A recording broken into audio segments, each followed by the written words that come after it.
Hello and welcome. I'm Eric from Onboard Gaming, and I'm here today with our good friend of the shop, Taylor. What's up, guys? Good to be here. Excited for a great game between Farsight Enclave and Blood Angels. We've got Tau versus Adeptus Astartes. Yeah, we've got a really good game coming up for you today. We've got a very unique Tau list that we're going to be featuring here. It's going to be very crude heavy, so that's going to be really interesting to see, and a very powerful Blood Angels list. So our opponents here, Joel playing the Farsight Enclave and Dylan playing Blood Angels, they've already rolled off for Attacker Defender. So they're going to start that now.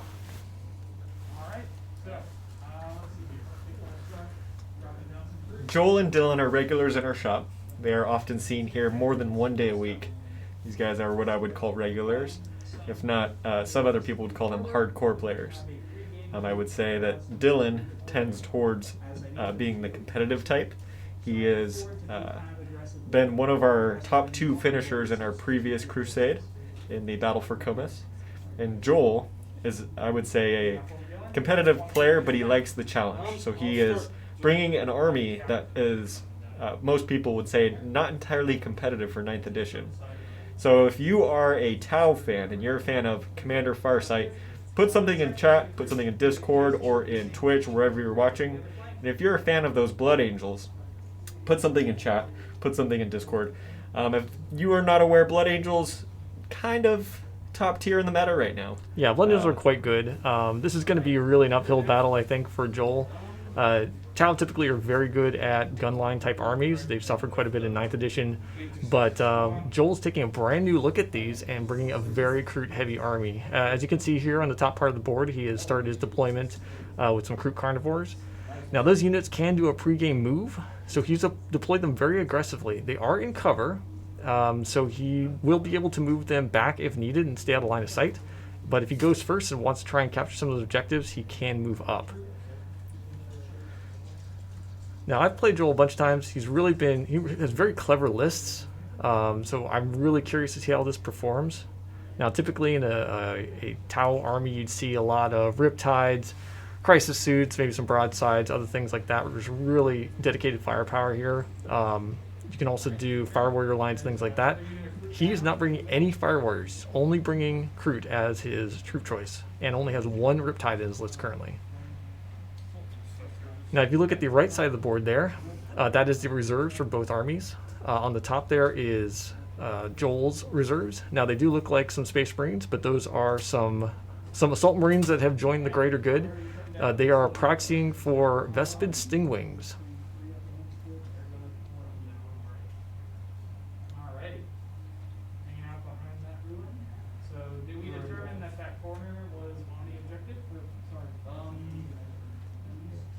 So they are doing GT Mission Pack Scorched Earth, that is number 12. So their deployment zones are the long board edges below the objective markers. Forced to put these guys in a more aggressive position again because they can move before the game begins. Not sure if you guys can hear the audio getting picked up from the table from these players.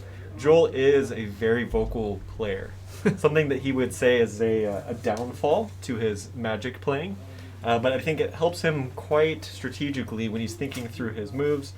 Being an external thinker, in this game, players aren't necessarily able to respond during a player's turn. So for Joel, I'm not sure if you can hear the chatter, he's actually talking through his deployment, kind of strategizing out loud what he's thinking. In deployment, this actually could give Dylan a little bit more of an understanding of the strategy.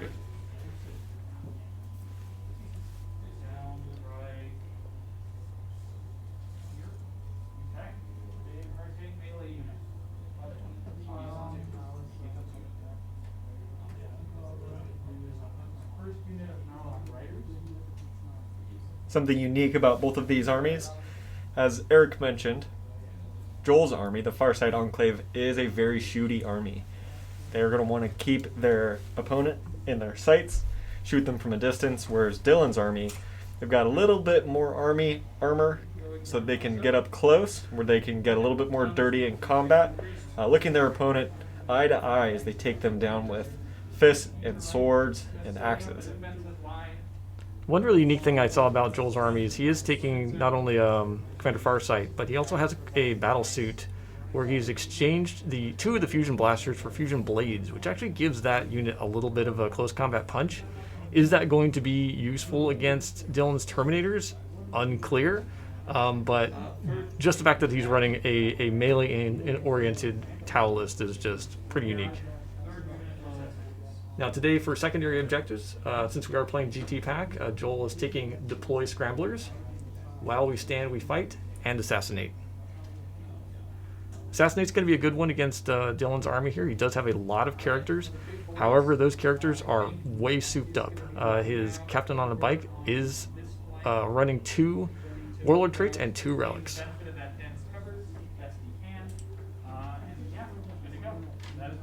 And for Dylan, he is running today Oath of the Moment, Engage on all fronts, and Assassinate.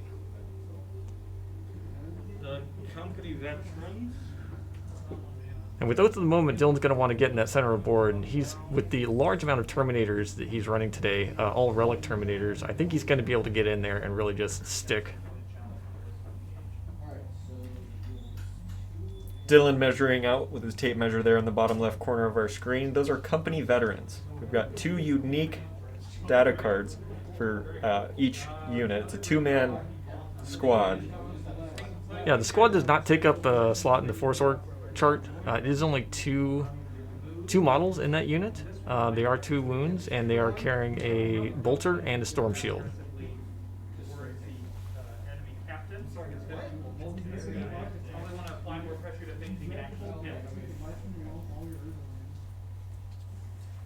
The company champ.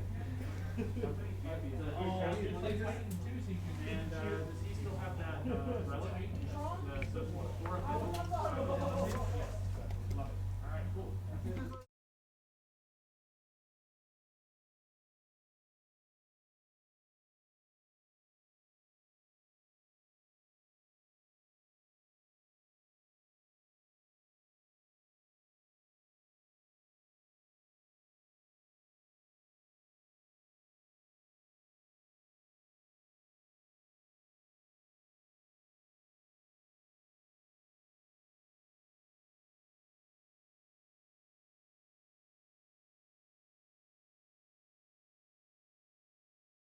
This thing's really going to sight through them. If he gets charged, though, he does have the chance of losing that character and gaining Assassinate points. Now my understanding here is that that company champion is also not taking up a Force Org slot. Is that Correct. right? That is correct. So essentially Dylan's bringing 3 free models on his list. Well, not free, they just don't take up a slot. So he does pay points for them, but it does free up some of the other slots, especially for Marines when things like Fast Attack, well, for Blood Angels and Elite slots are at a premium. This allows you to get some extra characters in there that are not going to be interfering with the rest of your build.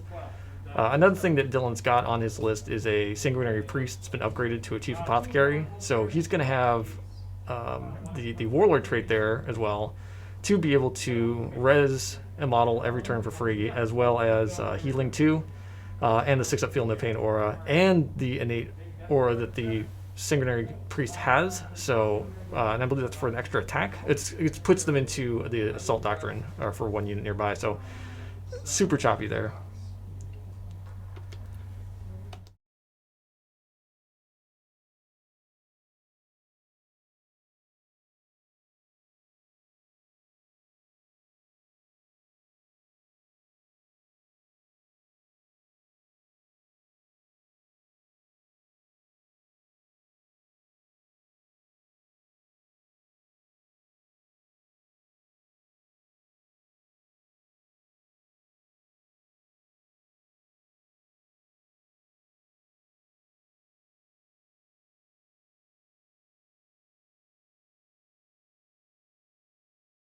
Does have several units of the Crew Carnivores where he can just kind of come in and snipe those objectives. However, Dylan's army has a lot of staying power, a lot of Terminators, a lot of Blade Guard veterans, he's got a couple Eradicators on there. He's got things that are going to be able to get on objectives and stay there, and the crew damage output just is not that great. It's a lot of strength 4, no AP attacks. So it's going to be hard to chop through those Terminators, to be honest, and the Blade Guard veterans. Be relatively safe back there.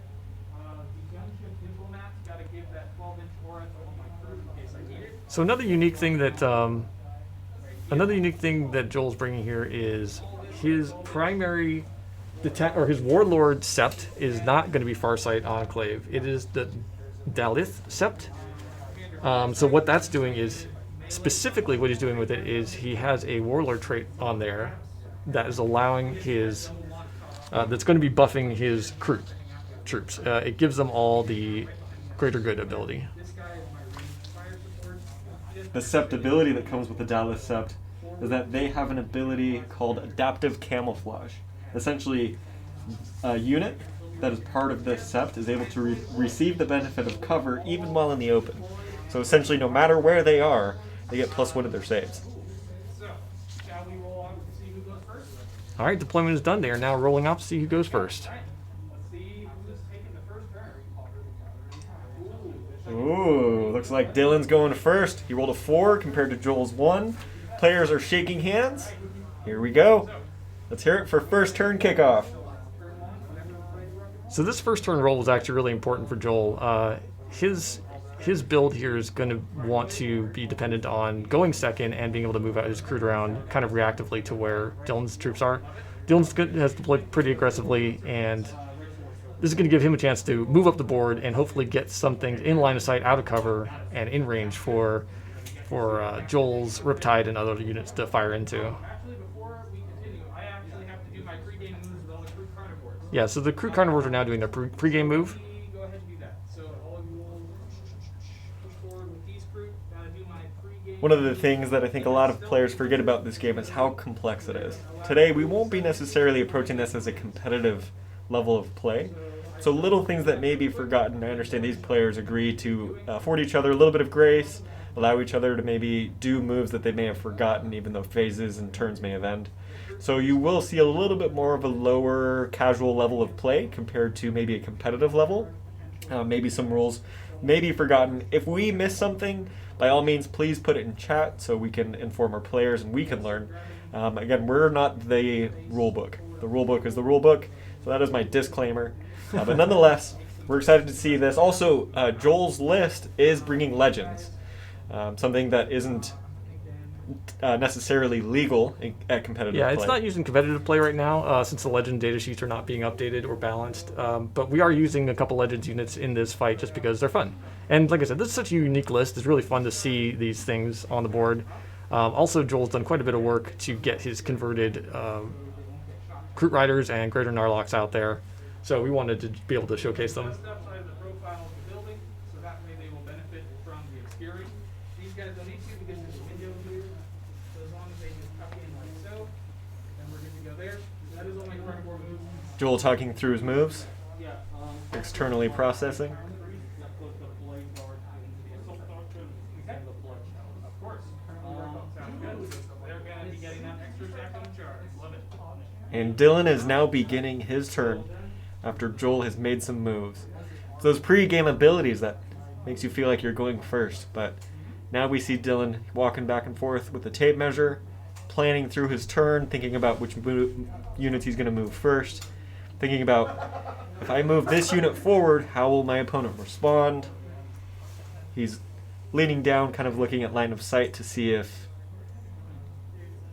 his units will receive cover.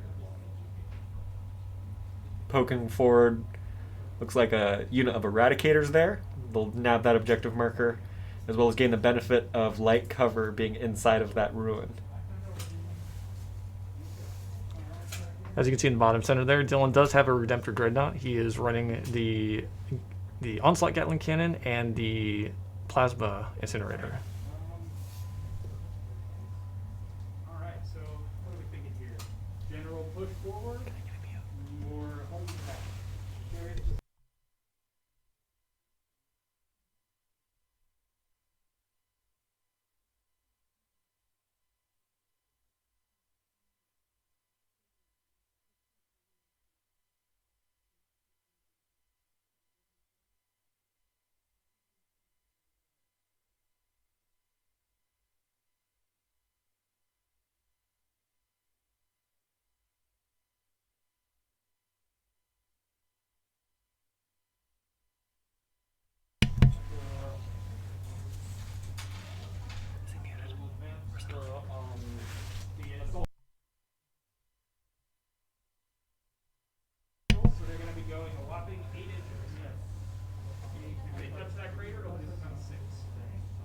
Blood, Dylan, go ahead. Blood Angel's moving up. Right up to that crater. He is advancing them. He was trying to get into the crater. The crater does have -2 to your move, so he can't quite get all the way in there. They Down to 6 to re-roll that advance roll. he's re-rolling advance. A 1 and 2 1. That's Ouch. a wasted CP. The pain, I feel it. Yeah. Then 6 inches in the center in order to get Both players are starting at 7 CP today. able to get there because he failed his advance roll. But he will definitely be in a good position to start grabbing that oath next turn. I always enjoy seeing how the players decide to paint their armies. There's that big Death Star. Yeah, Dylan's did a really good job on his army here. He's gone with the snow theme for the basing, and it looks really nice. It's hanging out in that big blob. Yes. I think the Blade Guard will also advance. Blade Guard advancing. Here's the roll. They've got a 5-inch movement +2. No, it's a 6-inch movement +2. Blade Guard Vet's a very meta unit right now. He's only taken a squad of 3 of them, so that's not too bad.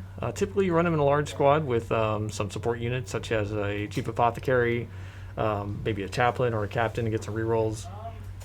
If you're bringing the the Ancient, Blade Guard Ancient, you can also get their weapon skill down to a 2+. That makes sense. Go out for a general advance and you can put yourself in a position for a good charging turn next round. So that is 10 and 2. Yes. Yep, because you get +1 for being a Blood Angel, so he's going a whopping 10 inches.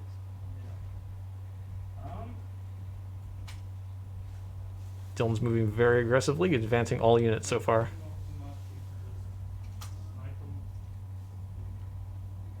Smokin' Mythics commented us in chat on the dice tray. Yeah, that dice tray is really nice. That was donated by a friend of the shop, John. John, thank you so much for the dice tray. If you are unable to see those details, I think our camera also cut it off a little bit.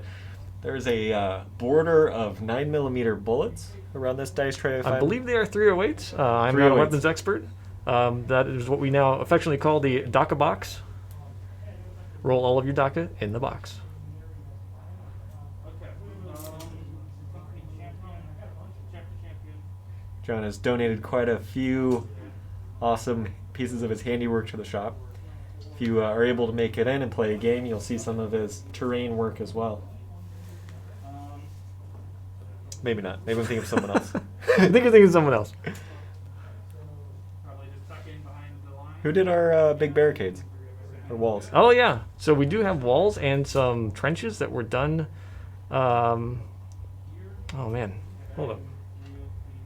Here, of course, if that sticks up to the thing. Yes. Eradicators.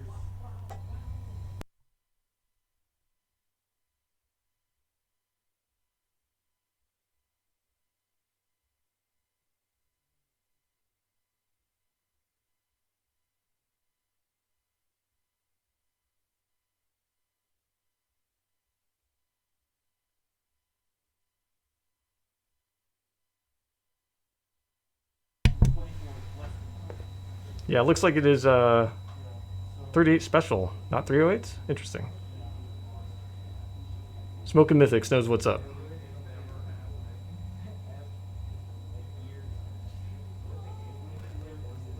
It's just out. I would say it's just in. So you got one Eradicator able to shoot.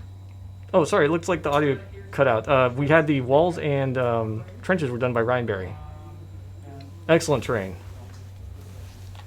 We're not featuring that in this particular stream, but they will be in future ones. Getting that sweet, sweet reroll. Yeah, so I think that would only put 2 here.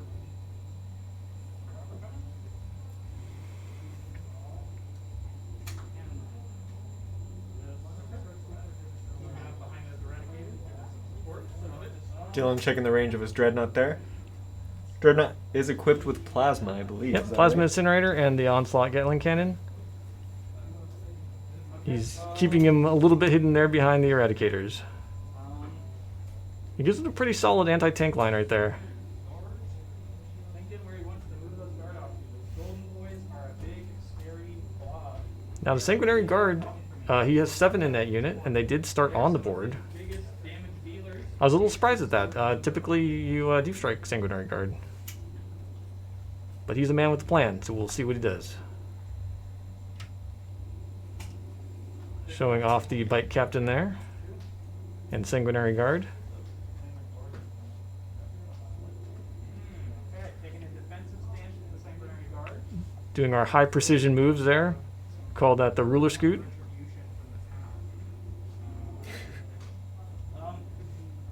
Then it gets the captain to go zoom, zoom, zoom.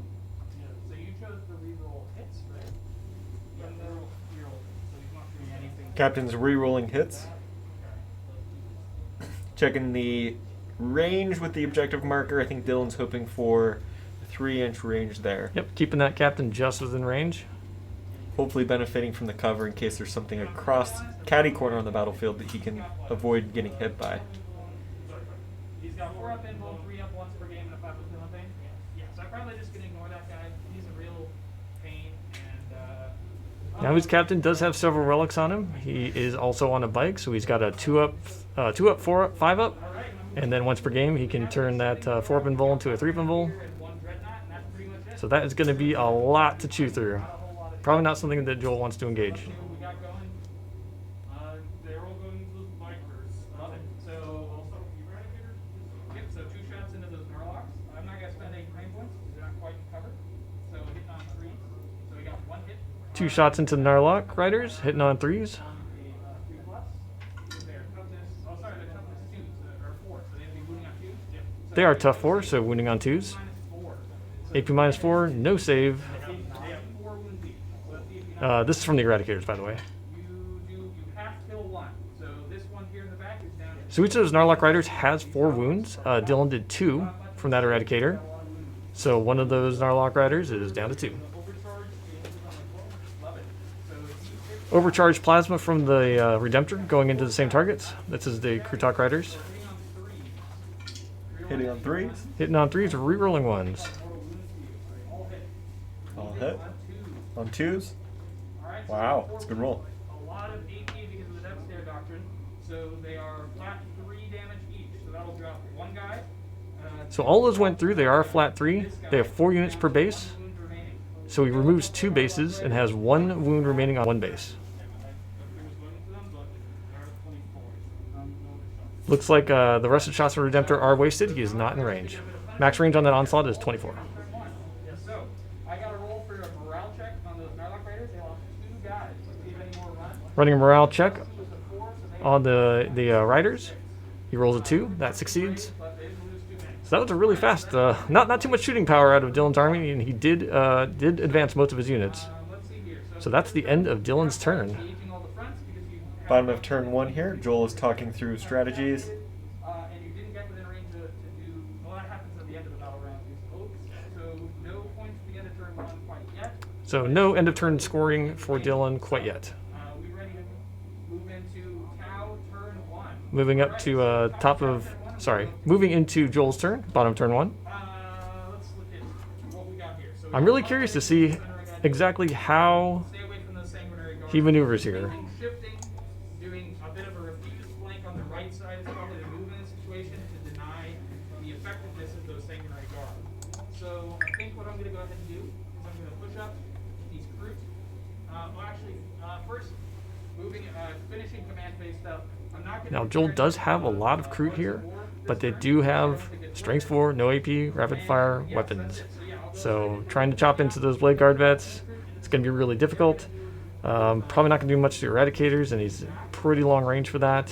He could fire at some Intercessors. It's probably his best bet, but we will see. Because I know that there's a big, full hunkin' chunk of Terminators ready to drop in next turn that I have. You can see off to the right side of the battlefield in the red terrain is all of Dylan's reserves. Up front, you can see the chaplain, the single model there leading the charge, and then 3 rows of Terminator units. That's 15 Terminators ready to come in at the end of turn 2 from what we affectionately call deep strike. These guys can enter the battlefield 9 inches away from their opponent and then charge. And because the Blood Angels do have a bonus to their charging, they are much more successful at charging on deep strike than most armies. And then if you combo that with the chaplain, which you most likely will, they're going to be getting a significant bonus.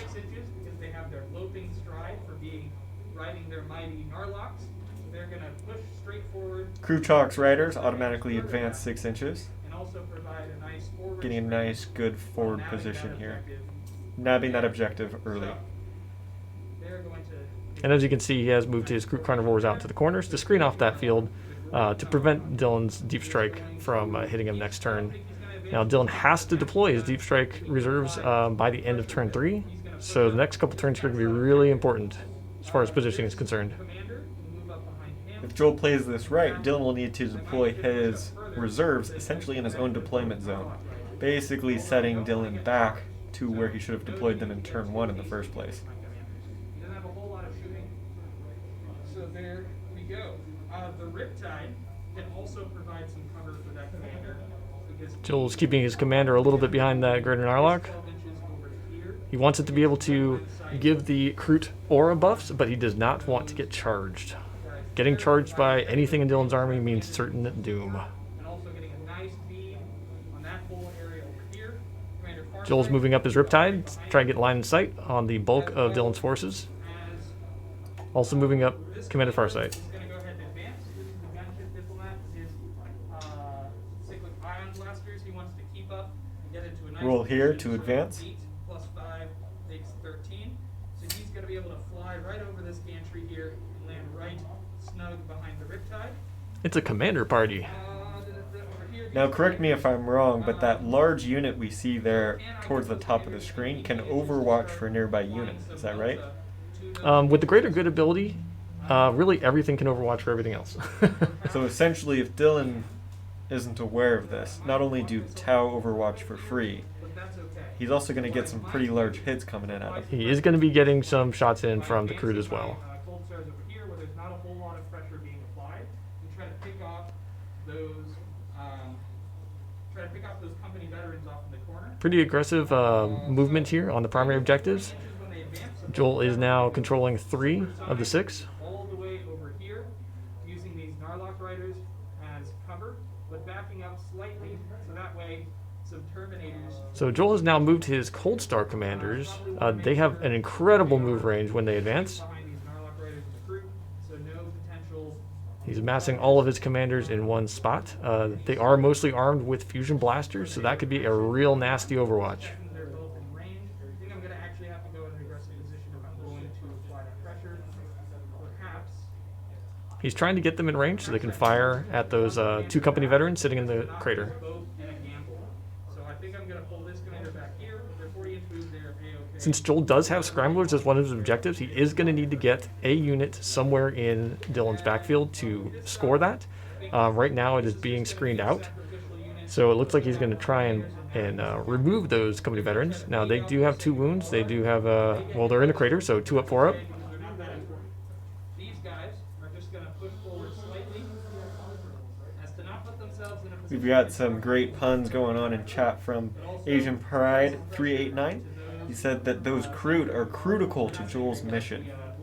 I'm a fan of good puns. Asian Pride is the Punisher. Get it? Pun. Punisher. Pushing back those Terminators even further. I'm going to push up this unit of Look at that paint job. These are Joel's proxies of Krutok's riders. Yeah, and you just never see Kroot on the board, so just seeing them at all is great. He did use some Seraphons for proxies here.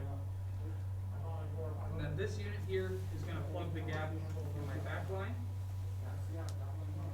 Very careful movement here, trying to make sure Terminators do not have any spot to drop. Back line. Last thing you want is for a whole bunch of Terminators to pop up in your back line and start chewing on Make things. sure I have a proper screen because those Terminators can do some nasty damage. Screening is a very important skill in Warhammer 40k. A lot of people do like to run Deep Strike armies, or have some components that are very strong in Deep Strike, so being able to screen out your opponent and force them to drop in places where it's beneficial for you is it's very good. Alright, so the screen has been applied. It's a little easier on units that have a lot of a lot of models. It's much more difficult for anything that's elite. So what I'm first gonna But if you're running an elite army, you probably care a little bit less about this unit people here, deep striking you. They're still fully within my deployment zone.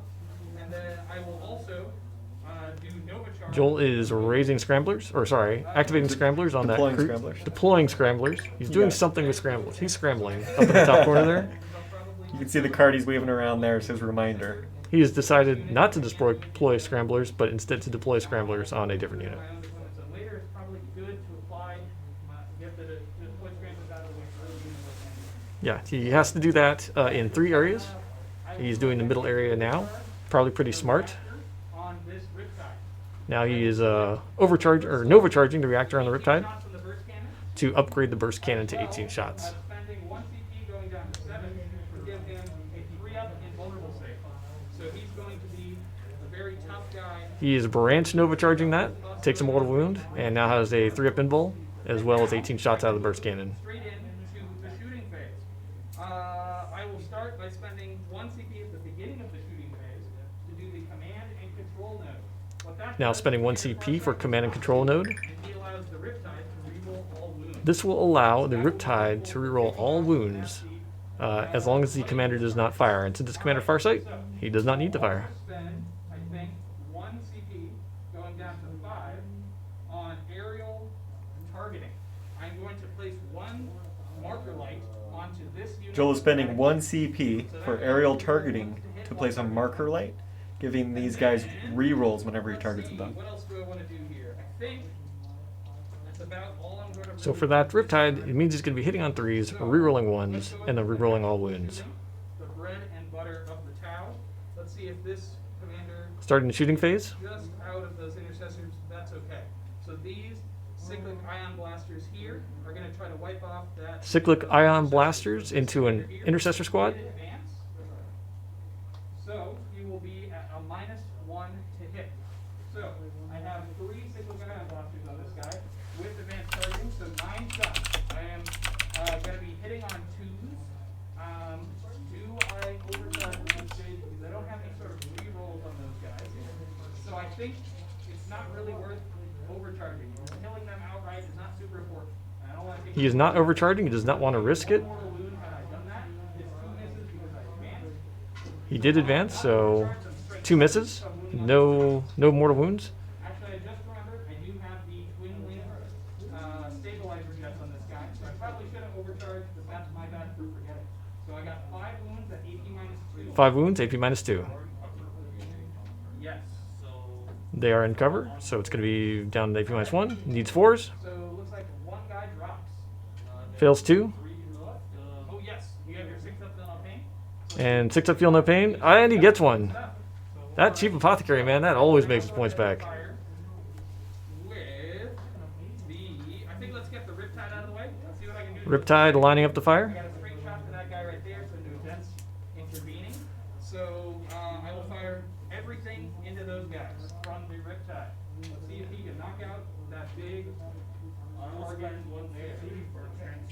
Sounds good. Firing every gun from the Riptide into the Eradicators. Down to 5 CP. And Dylan is spending CP for Transhuman. Only be wounding on a max of 4+. Thankfully, I do have the command and control node.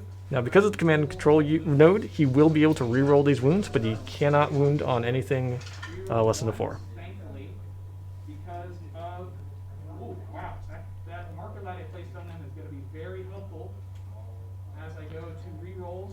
That marker light letting him reroll 1s, which you got a lot of. More hits, and then I am wounding on 4s due to the transhuman. So I Wounding on 4s due to Transhuman, otherwise it'd be 3s. command and control node active from Commander Farsight. Rerolling wounds. So that will be 8 wounds. At 8 wounds, AP -2. So you've got 8 5-up saves to make. Now, the Eradicators are not in cover, Will be 1 dead so it will be 5-ups. 2 damage a pop. Now, these are 2 damage each. Correct, so you do get your fail no pains. So you failed 82, so you failed 6. So we're gonna do these 4 at a time. 6 failed. Now we got to calculate feel no pain, so we're going to be doing these 1 at a time. Yeah, so it would take 2 to kill the guy, so take them 4 at a time. Here, I'll keep track over here, you just roll 4 dice. So let's see if you get a double 6 to save a guy.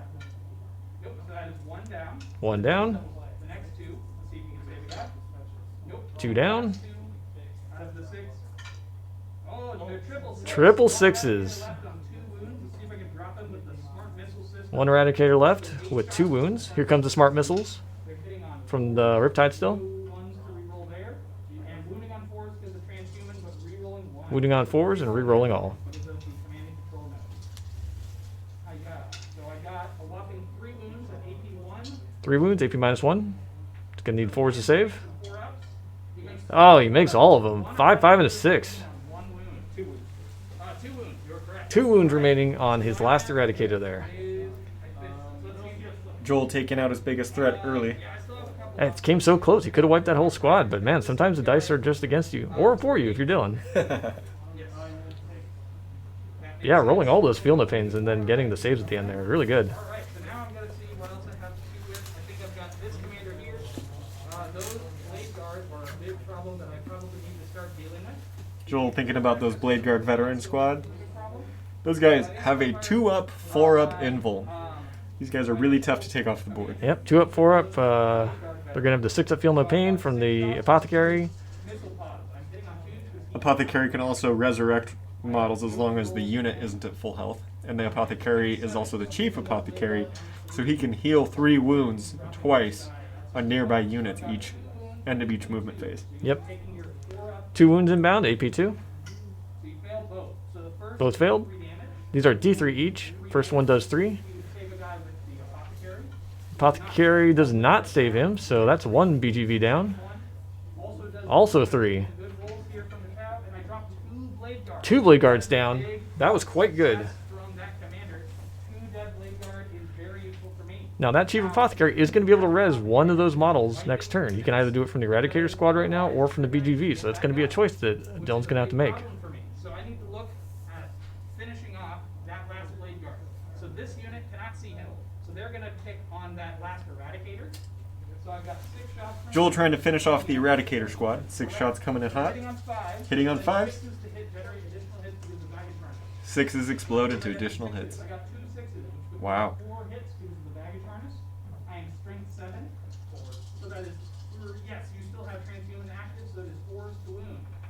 Alright, so I have 2 wounds, AP -1, and D3 damage. So you got some 4 up 6. 2 wounds, AP -1. Let's see what you got. You know, I messed up 2 wounds. Yes, that is correct. So let's see if you can keep them alive, but make this one save. And you make 1 save. 1 save. 1 goes through. D3 damage. And flying out of the dice box, So 2 damage. 2 damage. You have failed both of these. He's going to need to get at least 1 Feel No Pain to keep that. Oh, that That's it. Eradicator's Took out. him out. He's not Just going out to of range. Apothecary. Very nice for me. And now the second unit can apply some pressure to that last Blade Guard veteran. When you pull models for casualties, it's very important to make sure that you're keeping within aura range.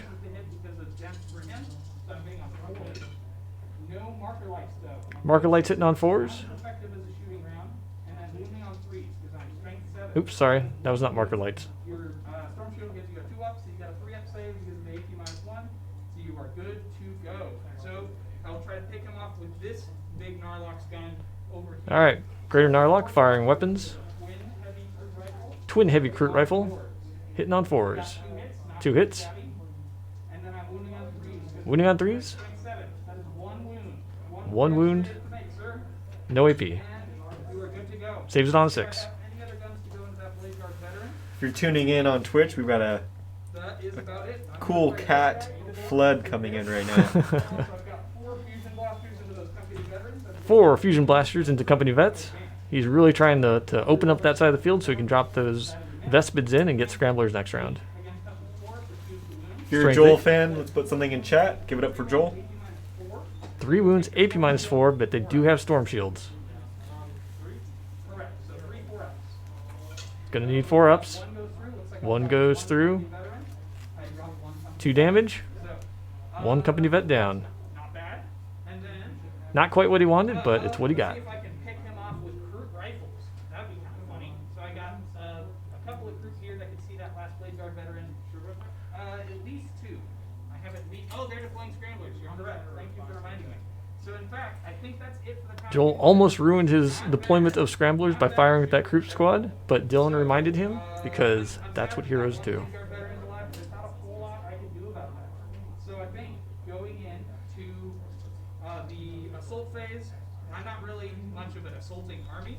I am taking more. Shooting phase done. I don't think I'm gonna declare Charge phase up. And to the morale phase, you need to make a morale check for that guy. As these guys figure out morale, Joel is probably trying to stay out of combat knowing that Dylan's army strength is to get into melee. So he's going to not charge here, trying to extend into rounds 2 and 3, keeping his range units further back from his melee units. Maybe even at times hoping that some of these units die in combat. Scramblers is complete, so that Well, gives... part of it is complete. He needs to do it 3 times to get all the points. Right. That gives Joel one of 3 times he needs to deploy those scramblers. Yep, so the middle one is completed. That is the All end right. of turn 1. We're going to take a quick break here, folks. We'll be back in just a moment. Yep, we'll be right back with turn 2.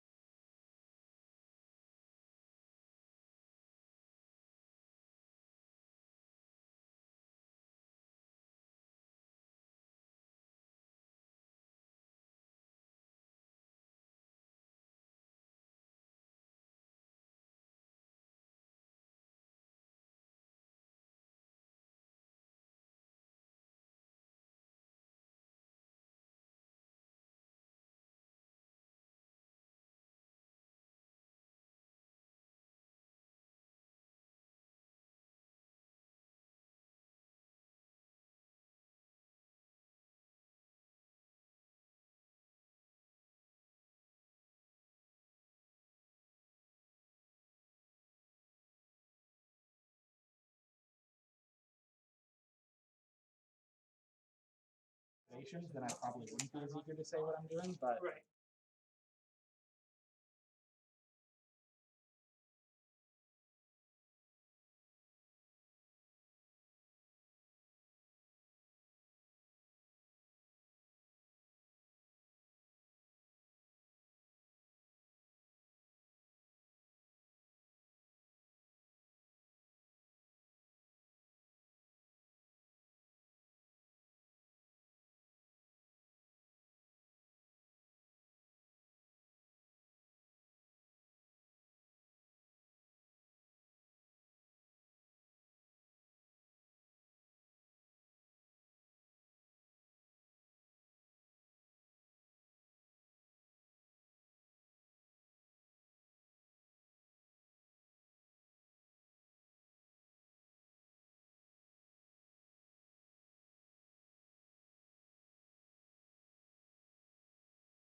All right, everybody, we are back. We are now at the top of round 2. Current scoring is Joel. Sorry, current score. There was no end around scoring for round 1, so now top of round 2. Dylan has 10 on his primary and none on the secondary quite yet. This particular mission is if you hold one objective, you get 5 points. If you hold 2, you get an additional 5. If you hold more than your opponent, that's an additional 5 for a max of 15 victory points per round.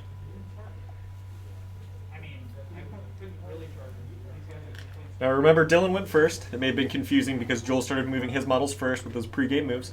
But as you see, these gentlemen will begin their turn 2 now. Dylan talking through his moves. Both players started with 7 CP. They spent 3 CP to boost their armies a little bit, giving them some of those pre-game stratagems. Both of them also used the same amount of CPs, down to 5 each. Dylan gaining 1 at the start of the turn, going back up to 6.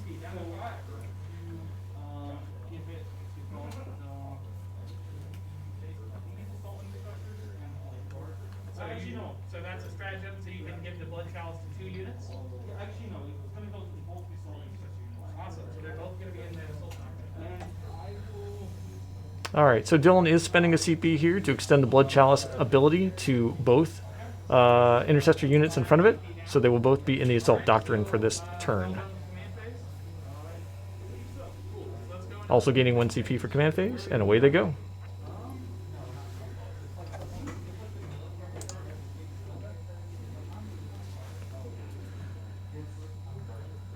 Dylan fans of Blood Angels, let's hear it in chat.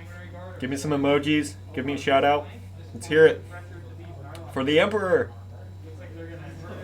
Sanguinary Guard moving out of their cover here up towards those Krutox Riders, trying to grab that objective. Now, Sanguinary Guard are particularly tough. They do a lot of damage. It's going to be critical here for Dylan not to overshoot and kill those Riders too quickly, else he may not be able to end up on that objective.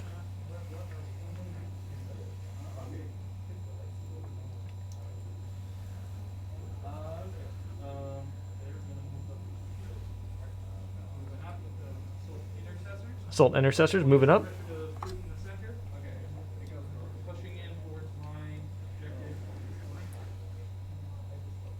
That crater you can see there in the middle is difficult terrain. So Dylan being able to make charges and move through that terrain is -2 to those moves. That can be quite a challenge, especially as he's trying to make charges which are 2d6 for movement. That can definitely throttle his abilities to navigate into melee into his opponent. I can supporting fire because I have the gunship diplomat right here. So all these, basically these crew, this whole Joel is pointing out that the Gunship Diplomat Warlord ability is affecting all of the Kroot in that top left corner. So they will be overwatching with the greater good if they are charged. Types within 6. We got this commander within 6. So yeah, we got a couple of options. Now, getting overwatched by other Kroot, not a huge deal, but it can trigger the Riptide, which can be a huge deal, as well as the rest of all those commander battle suits. Last thing you want to do is try and overwatch something and eat a fusion blaster to the face. Those Assault Descent Intercessors, if they charge, might as well wave goodbye. So you gotta try to look for loopholes around that overwatch. Looking for obscuring terrain to guard those Intercessors, that way they can make the charge without getting targeted. It would reduce the amount of shots that are gonna come in. For those of you who are unaware with the 9th edition rule changes or maybe new to the hobby, that large terrain you see there that's over 5 inches tall, if the units are not touching the terrain and there is a piece of this terrain blocking base-to-base line of sight between the 2 units, they cannot technically target each other. This ability is called obscuring terrain. This exactly is what Dylan is going to try to take advantage of here. He's going to try to use that back left corner and still hide his guys, but still attempt to make a charge at the Krutox Riders guarding that left objective marker in the middle of the battlefield. That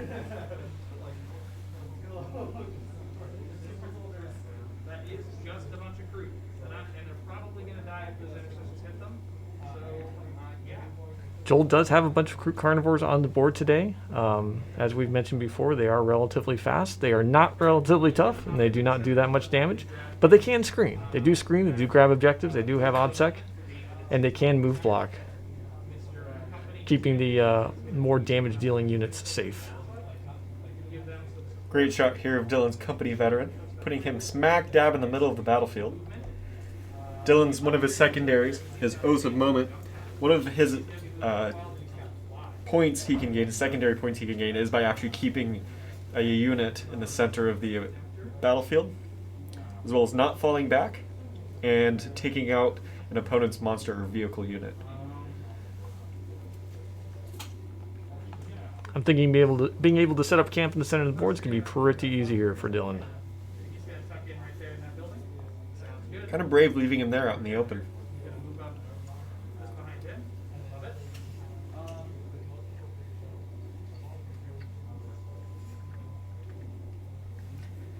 It's all good. Trying to bring a blade guard back. Looks like at this point in the game, Dylan's going to want to be able to take his opponent's units off of those objective markers. Otherwise, he's going to begin falling behind on those primaries. He was able to get 10 this round, but it will be very important for him to try and get at least, looks like he's going to need to get 2 units off of objectives from Joel's side in order to prevent him from getting 15 at the bottom of 2 here. If I try to kill him, then I'm really just wasting firepower that could be going into something I can kill. Because that 3-up envelope and 5-up feel no pain, if I've learned anything from playing in 7th edition, is that you don't shoot things that have a 5-up or 3-up envelope and a 5-up feel no pain. Okay, I'm looking at you, Riptide, in 7th edition.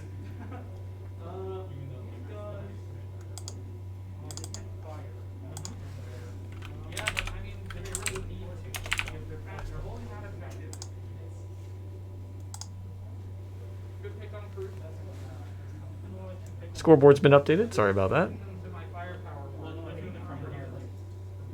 Okay. Dylan arranging out some units there. He does have a unit of regular intercessors in that building down there in the corner, holding that objective. Love it. This guy, I'm getting close. I think I'm at 2700 last time. No psychic powers for either army today. Thinking where he wants to move off to. He's going 4 inches. Has that crater cutting him down by 2 inches. The character on the bike is a bike captain. He's ready to. He is a supercharged bike captain with 2 warlord traits and 2 relics. He's running Artisan of War, Gift of Foresight, Adamantine Mantle, as well as a Storm Shield for the extra 10 points. Spending the stratagem on Angel Exemplar. He's also carrying the Armor Indominus, using a Thunder Hammer, and of course the twin bolt guns attached to the bike. This guy's definitely a beefed up unit. That adamantine mantle does give him a 5-up feel no pain, which is extremely good, especially on hero characters like that. Charlie, I'm going to charge there. And be giving up oath. Because more than likely this stuff is going to block. So, alright, cool. So, any shooting to do? We got some pistols. All right, movement completed. We got a couple of guys. On to the shooting phase. Not bringing in any Terminators this turn? Joel reminding his opponent if he's going to bring in those Terminators. The reserves phase is at the end of every movement phase. You can see on the right side of the board, bottom right corner, is Dylan's 3 units of Terminators and his chaplain. Something I would think Dylan would want to get in now rather than later. And then you can see top right corner is Joel's reserves. He's only got 1 more turn to drop them. If he does not do it by the end of his 3rd turn, they are lost. Sanguinary Guard are ranging out the Kroot up there in the top right. A couple of the Sanguinary Guard are not in, or do not have line of sight on that unit. So you're in the tactical doctrine, so they're going to get an AP of 2. Doesn't really matter. Reminder that Tactical Doctrine is now active. Remember what Tactical Doctrine does? Especially for those who are new. If you're a newer player or you're unfamiliar with Warhammer, please put something in chat. We'll be sure to try to give you a little bit more information compared to some of our veteran watchers. Yeah, we love to talk about Warhammer and answer all your questions, so just pop it on in there. For Space Marine armies, you get 3 doctrines, the Devastator Doctrine, Tactical Doctrine, Assault Doctrine. And Tactical Doctrine, for Blood Angels, the only advantage they get is their rapid fire and assault weapons have an additional AP -1. So this guy here within the well, actually the whole unit could be shot at because they're within the building.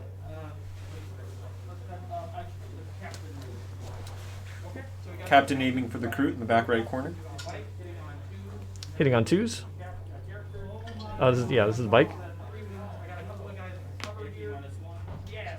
These Kroot don't have the best save or invuln characteristic.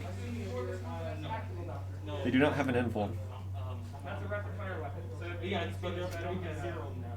the regular bolt rifle, right? But I lose 3 anyway. Looks like 3 Kroot are lost out of that volley. Kroot do not have very good armor saves. Okay, so 5 pistols into the same. 5 heavy bolt pistols into the Kroot, into the Kroot. Looks like they're just out. They are not in reroll range of the captain. Alrighty. On 3s, he's got 4 hits, and then you open for 5. Hits on 3s, wounds on 5s. This is against the Krutox Riders.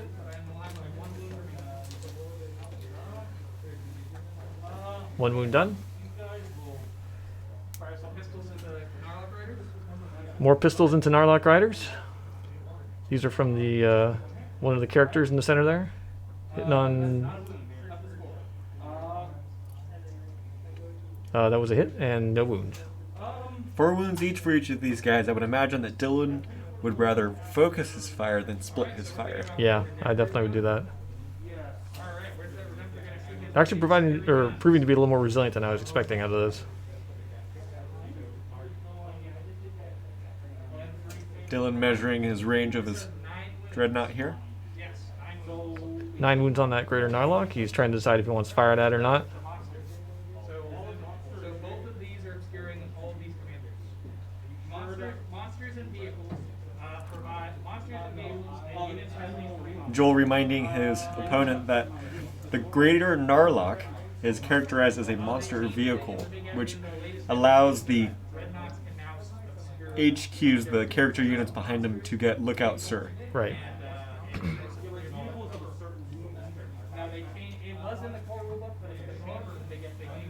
Seems like these guys are trying to figure out these rules before they move forward here.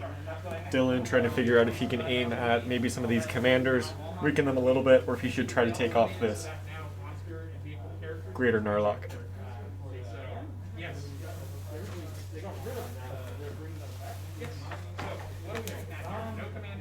Even if he couldn't, this Riptide is still covering all these.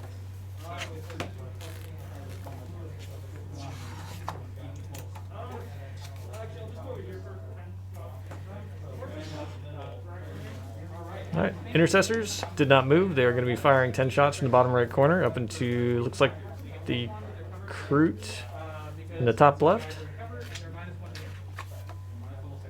They are -1 to hit due to the terrain.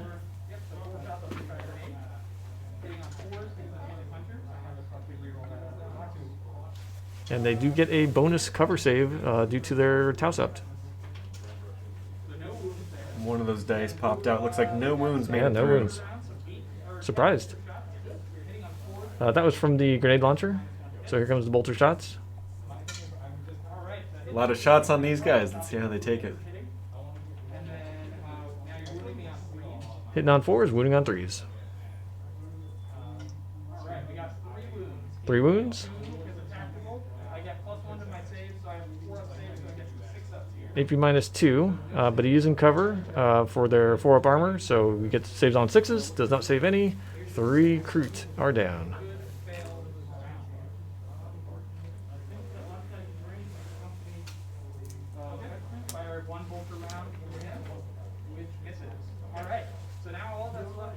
Pistol shot that misses. What's he shooting at?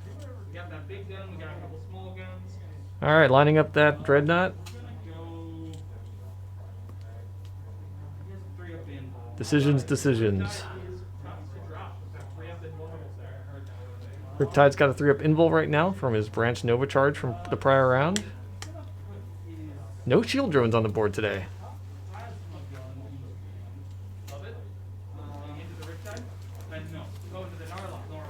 Greater Narlock absorbing these hits. Not the best saves, but definitely a great screen for these commander units.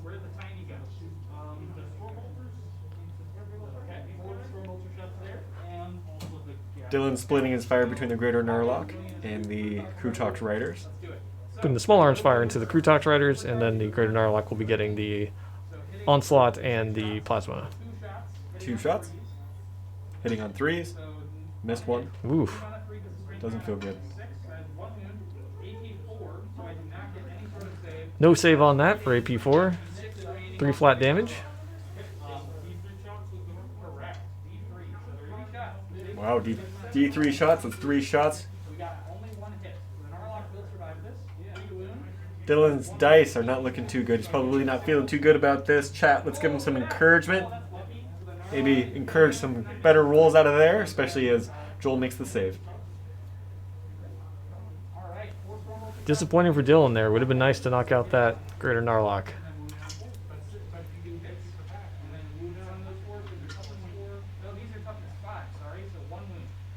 The Krutox Riders are tough 5, so we need 5s there. 1 went through.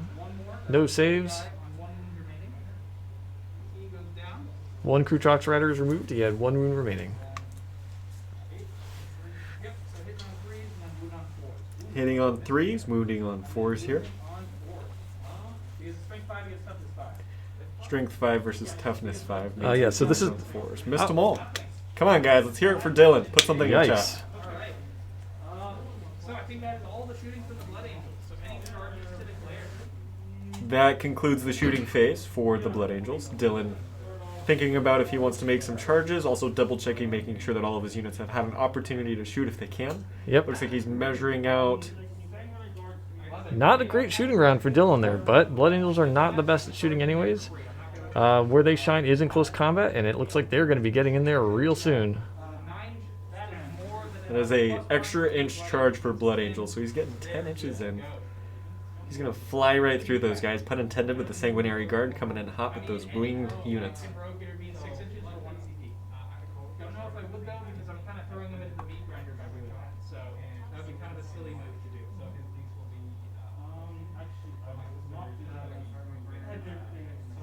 Dylan planning out where he wants these guys to begin melee, and eventually something he can do is if he is able to melee these guys off the board in combat, he could consolidate into a nearby unit if he plays it just right. I don't think he quite has the range to consolidate that far though.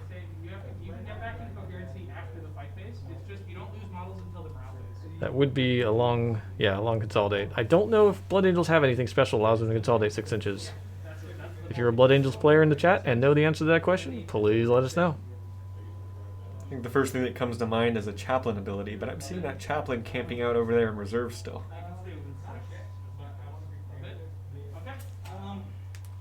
That exhortation of rage gives him an extra 3 to pile in and consolidate. Dylan now targeting, I think that's his assault intercessors. They're kind of blocked by the building there. He's got 5. Yes, he had 2 units in there, but took some casualties. Now, because the Kroot there are going to be able to trigger for the greater good, he's going to have to be careful of Overwatch here. So he did trigger greater good. Commander is firing. 1-6 off the commander. Remember what I said about not wanting to charge and eat a fusion blaster to the face? 6 up, feel no pain, and not good enough. 1 intercessor down. You can go ahead and make your charge, sir. That is all the supporting fire that can see that unit. So he did only trigger greater good for that squad of Kroot and the single commander. +1 might do it. Let's see. Oh, that's going to be a close one. Dylan's probably going to CP reroll, try to get these assault intercessors in. He's going to need an 8. That objective marker. There it is. Yeah, needs an 8, got a 9. He should be able to scoot on in there. That is an 8 on the dice, but he gets the extra inch for his Blood Angels chapter ability. I do not want to see what turn 3 looks like when Dylan gets into the Assault Doctrine, which gives his melee weapons additional -1 AP, and his melee weapons an additional damage. Additional attack. Oh, additional attack. Yeah, Savage Echoes. I think I'm thinking of White Scar's abilities. Yeah, White Scars get additional damage.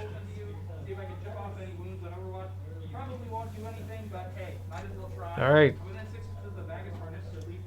Declaring more charges against Kroot. Overwatching. Looking for 6s. Let's see what these guys can do. So, a strange interaction here, or actually a good one. Because of the baggage harness on one of those Greater Narlocks, the 6s to hit on Overwatch actually net him 2 hits. 4 wounds. Oh my god, I actually killed an intercessor. So, an intercessor dies on the charge into regular Kroot.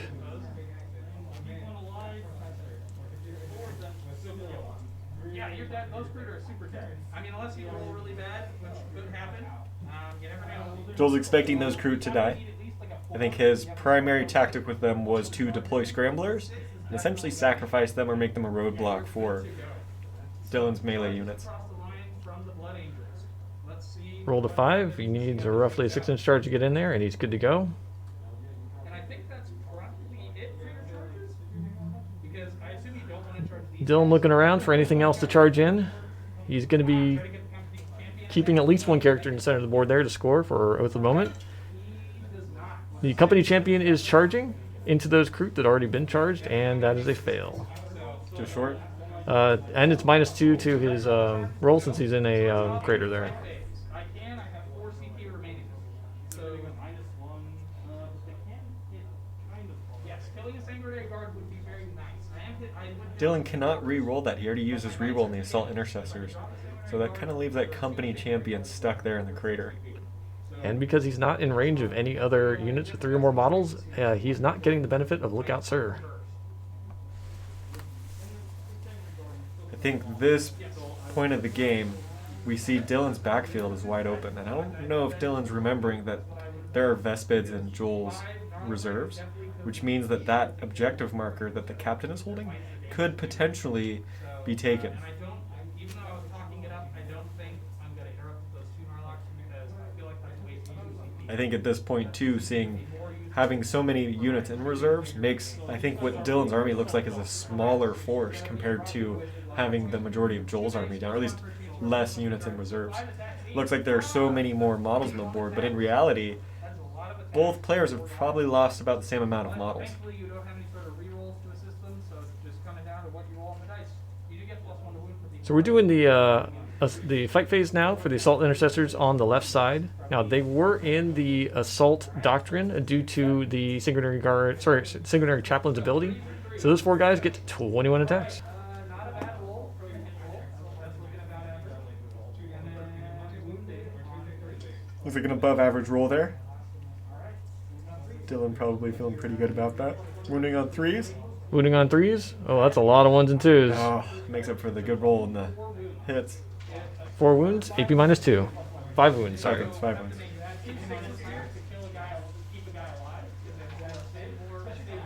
Saves 1. 1 save, which takes 4 wounds and 1 down. Wow, so many wounds on those guys. I thought this was the crew taking the hits, but those were the crew talks riders. Yep. A little bit of pile-in consolidation there on Dylan's part. Not sure which part that was. Moved him a couple millimeters. You know, every millimeter counts. It can. There's Assault a pile-in. Intercessors in the Kroot there. Top center. That was the second unit that was into the Assault Doctrine due to the Sanguinary Priest. So they also will have 20 plus attacks for 4 guys. These chain swords can be brutal. Especially in the Assault Doctrine. AP -2 and an extra attack. Not quite in range of the captain, so not re-rolling any ones. I don't think he's going to need it. All those Kroot have a pretty poor save, and then, There's 6 up, no invuln, right? yeah. All but 1 Kroot dead, but you're probably just going to kill that last Kroot with a Power Fist. So the Sergeant on there does have a Power Fist, which has not been rolled yet. All the Kroot are dead except for 1, so the Power Fist is throwing 5 attacks in there. Only 1 attack, and a hit, and a wound, and no save.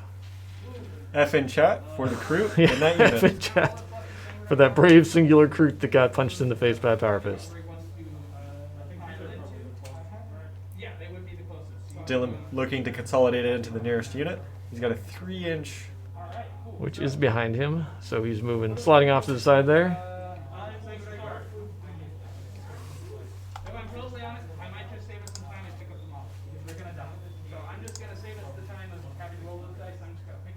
So, in the interest of time, for some reason, Joel doesn't think that those two Krutox riders are going to be able to survive 7 Sanguinary Guard on the charge. I don't know why, but he has just scooped them. No rolls are being made. Alright, they're gonna pile onto that objective, and now I get to fight back because I've got some Marlocks over here. Joel looking to return in combat. Piling on in. And they're all gonna get to fight you. So I will do the bite first, because those are the important attacks. The Krutox here have bite attacks, and their riders also have attacks. We've got 2 different profiles. 4 Krutox riders here attacking. Starting with the beast that they are mounted on first, and then we'll switch to the warriors riding them. Looks like 1 lands a wound. 1 wounded AP2. Fails it. Wow. 2 damage in the bite. Yeah, 2 flat damage on those bites. So that drops 1 intercessor. Here comes the riders. No wounds. Dylan checking to see if he pulls the front unit. That's going to pull him out of range of the marker. That's kind of a given. I wasn't really gonna get the 15. The Krutox riders do not have objectives secured, so they do not get the objective marker despite having more models on that objective. Dylan's infantry there with the assault intercessor actually gets it. And that could make the difference there. That's going to pull Joel down to 2 objectives. So he will get 5 points for 1, 5 points for more, but not an extra 5 for more than his opponent. This is exactly what Dylan needed, and this is what will give him 10 points in the following rounds and keep Joel back on his heels for the bottom of round 2.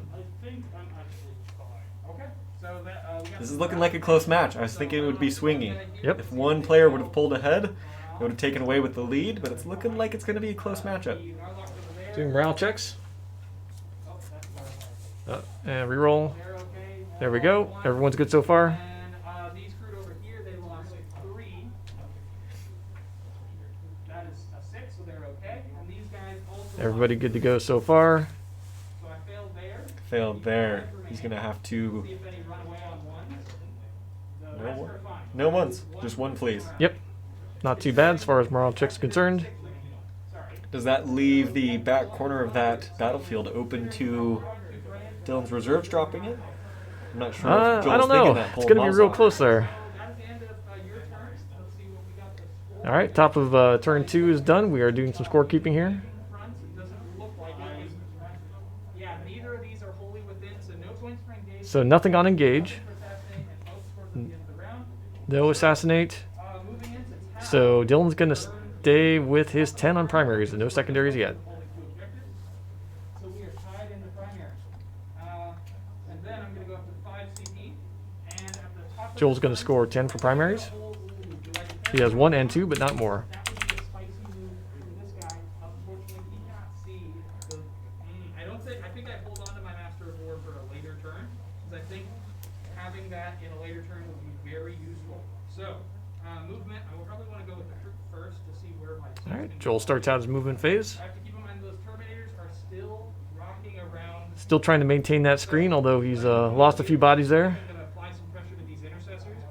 Maybe try to pick off a character if I feel ambitious.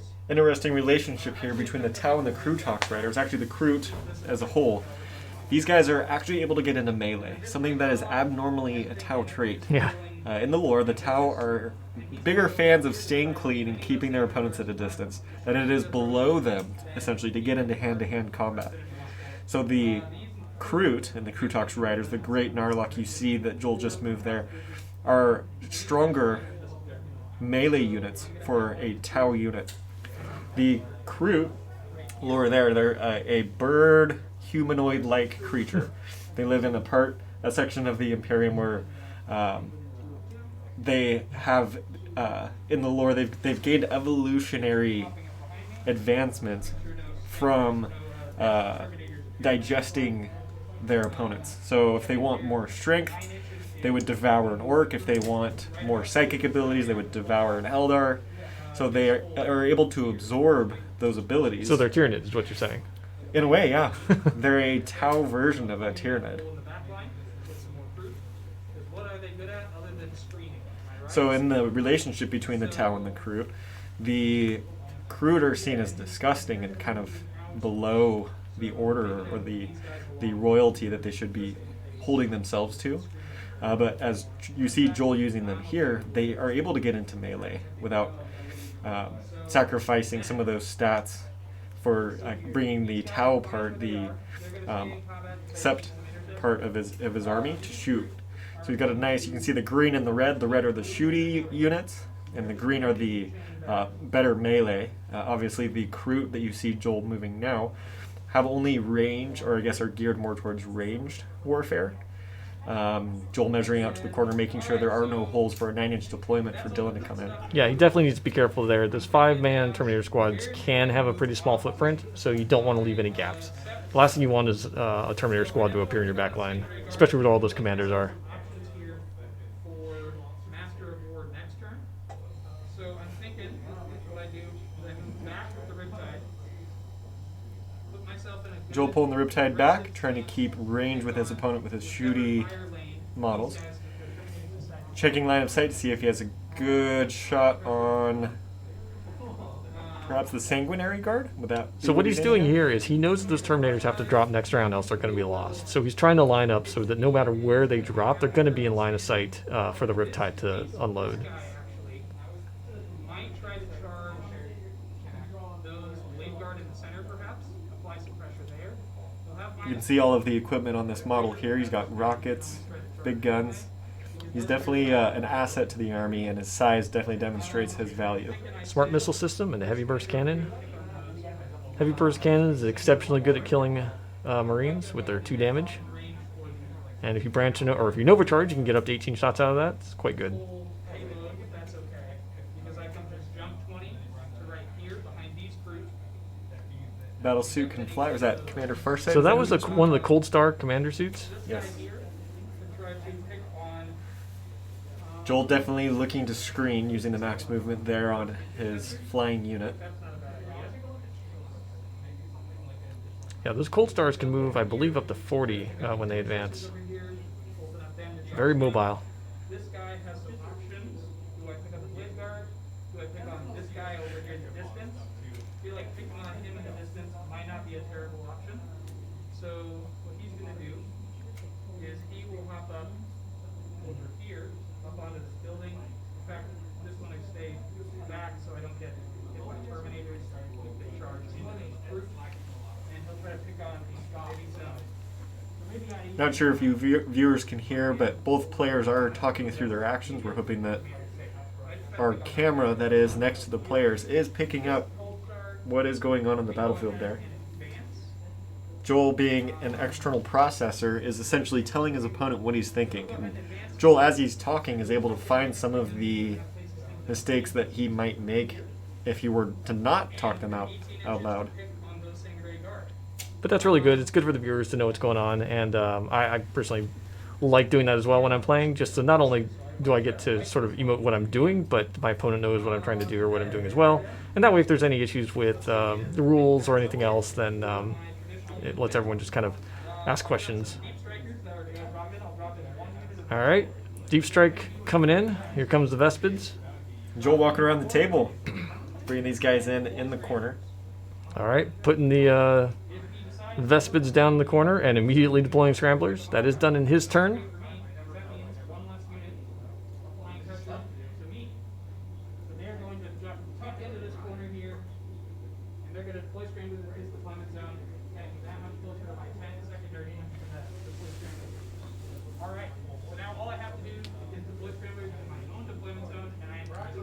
So at the end of his turn now, he will have deployed Scramblers in the central area and in the backfield. If he deploys Scramblers in his deployment zone by the end of the game, he will get his 10 points for that secondary.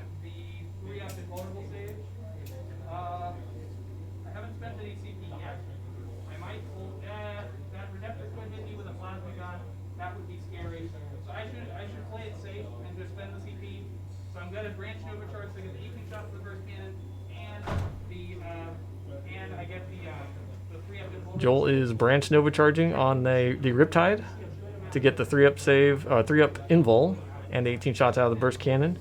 Because he does not have any shield drones to protect it, it is vulnerable to that Plasma Redemptor.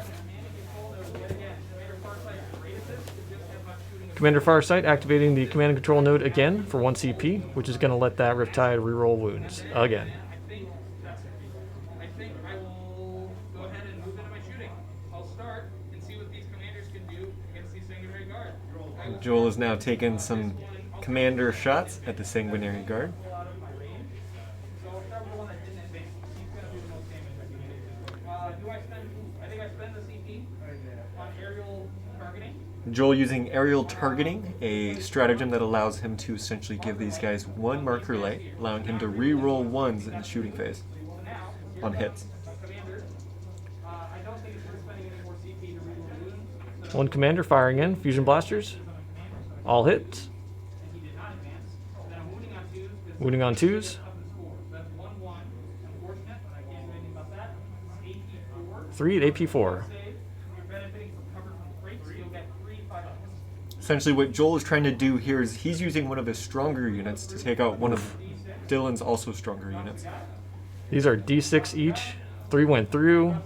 And, 3 Sanguinary Guard down. These Sanguinary Guard are extremely hard to take off the table. But if you hit them with anti-tank weaponry, they do drop. It'll work. Every single gun. Yeah, I can see through this crate. It's not obscuring.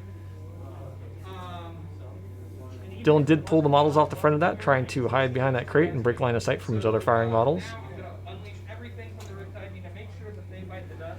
Riptide is firing all weapons into the Sanguinary Guard. For those of you who've been watching our streams, especially in the last stream that we did, one of the things that we took away was that splitting your fire may not be the best. Here, Joel is focusing his fire, making sure that he's able to take the Sanguinary Guard off the board. Definitely a big threat and an objective holder. Good amount of hits, wounding on 4s. Pardon me as I type on the keyboard. Yeah, so like Taylor was saying, if you need something dead, fire all of your stuff at it. Do not split your fire. I know it's very tempting. You think you're going to overkill it, but make sure it dies. And as Eric just said in chat, we do have chat up here in the commenting box office. What are we in? Commenting storage room? We're And we're in the war room. we can see We're we're in in the the- war room. That's yeah, right. war room, yeah. Yeah, they're on the battlefield. We're in the war room. Yeah, that's we can right. see everything, including your chat. So if you have questions, if anything's unclear, please put it in chat. We'd love to answer your questions, help clear this up, and make this viewing experience more enjoyable for you.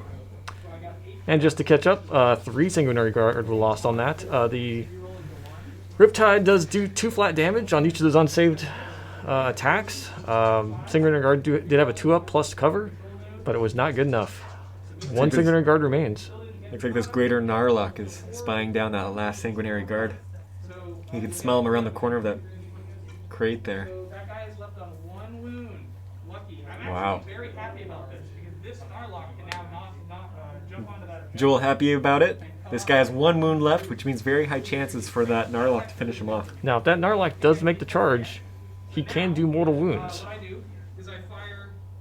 Can this guy actually pick on? But yeah, reducing that Sanguinary Guard squad down to 1 and only a single wound, that's a tough break right there. That's right.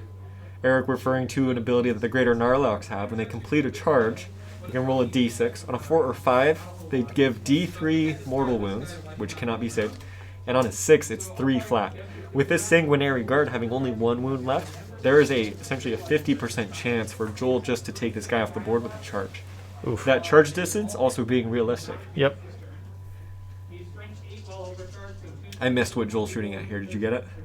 I did not. Let's see if we can piece it together. I'm guessing it's another... system. So 9 wounds, AP2 because 9 wounds AP2 at you're going to be getting something. 4-up save because of the crate cover. he's Looks shooting like at the intercessors. Yeah, the assault intercessors there in the coming from center the, right. Is that a commander suit? Maybe commander battle suit. 5 go through, 5d3. That's 2 wounds, 2 wounds, another 2 wounds. Oh my gosh. So that is the squad. Entire squad wiped. Wow. That was from one of the commanders, which is carrying missile pods. 3 sets of missile pods. That clears that objective. Oof, that's Essentially tough. swinging the game here. Well, this it could still be close. If that Narlock Yeah. does not make that charge, that's going to give Dylan the advantage. That's right, and this puts Dylan back on those objective markers, not giving him more objectives controlled than his opponent. Yeah, he's got 1, 2, he currently has 3. and Joel has 3. And So Joel has depends- 3, yeah. So depends on what he we're- can do on that left objective. Mhm. Essentially, these guys are going to be going back and forth, only gaining 10 points each until one of them's actually able to pull ahead. And I Yep. think seeing these reserves come in from Dylan could be a big sway point here for maybe coming out on top. Yeah, the reserves are going to be the game changer. So to catch up, a bunch of shots were just fired into that bike captain, and no wounds went through.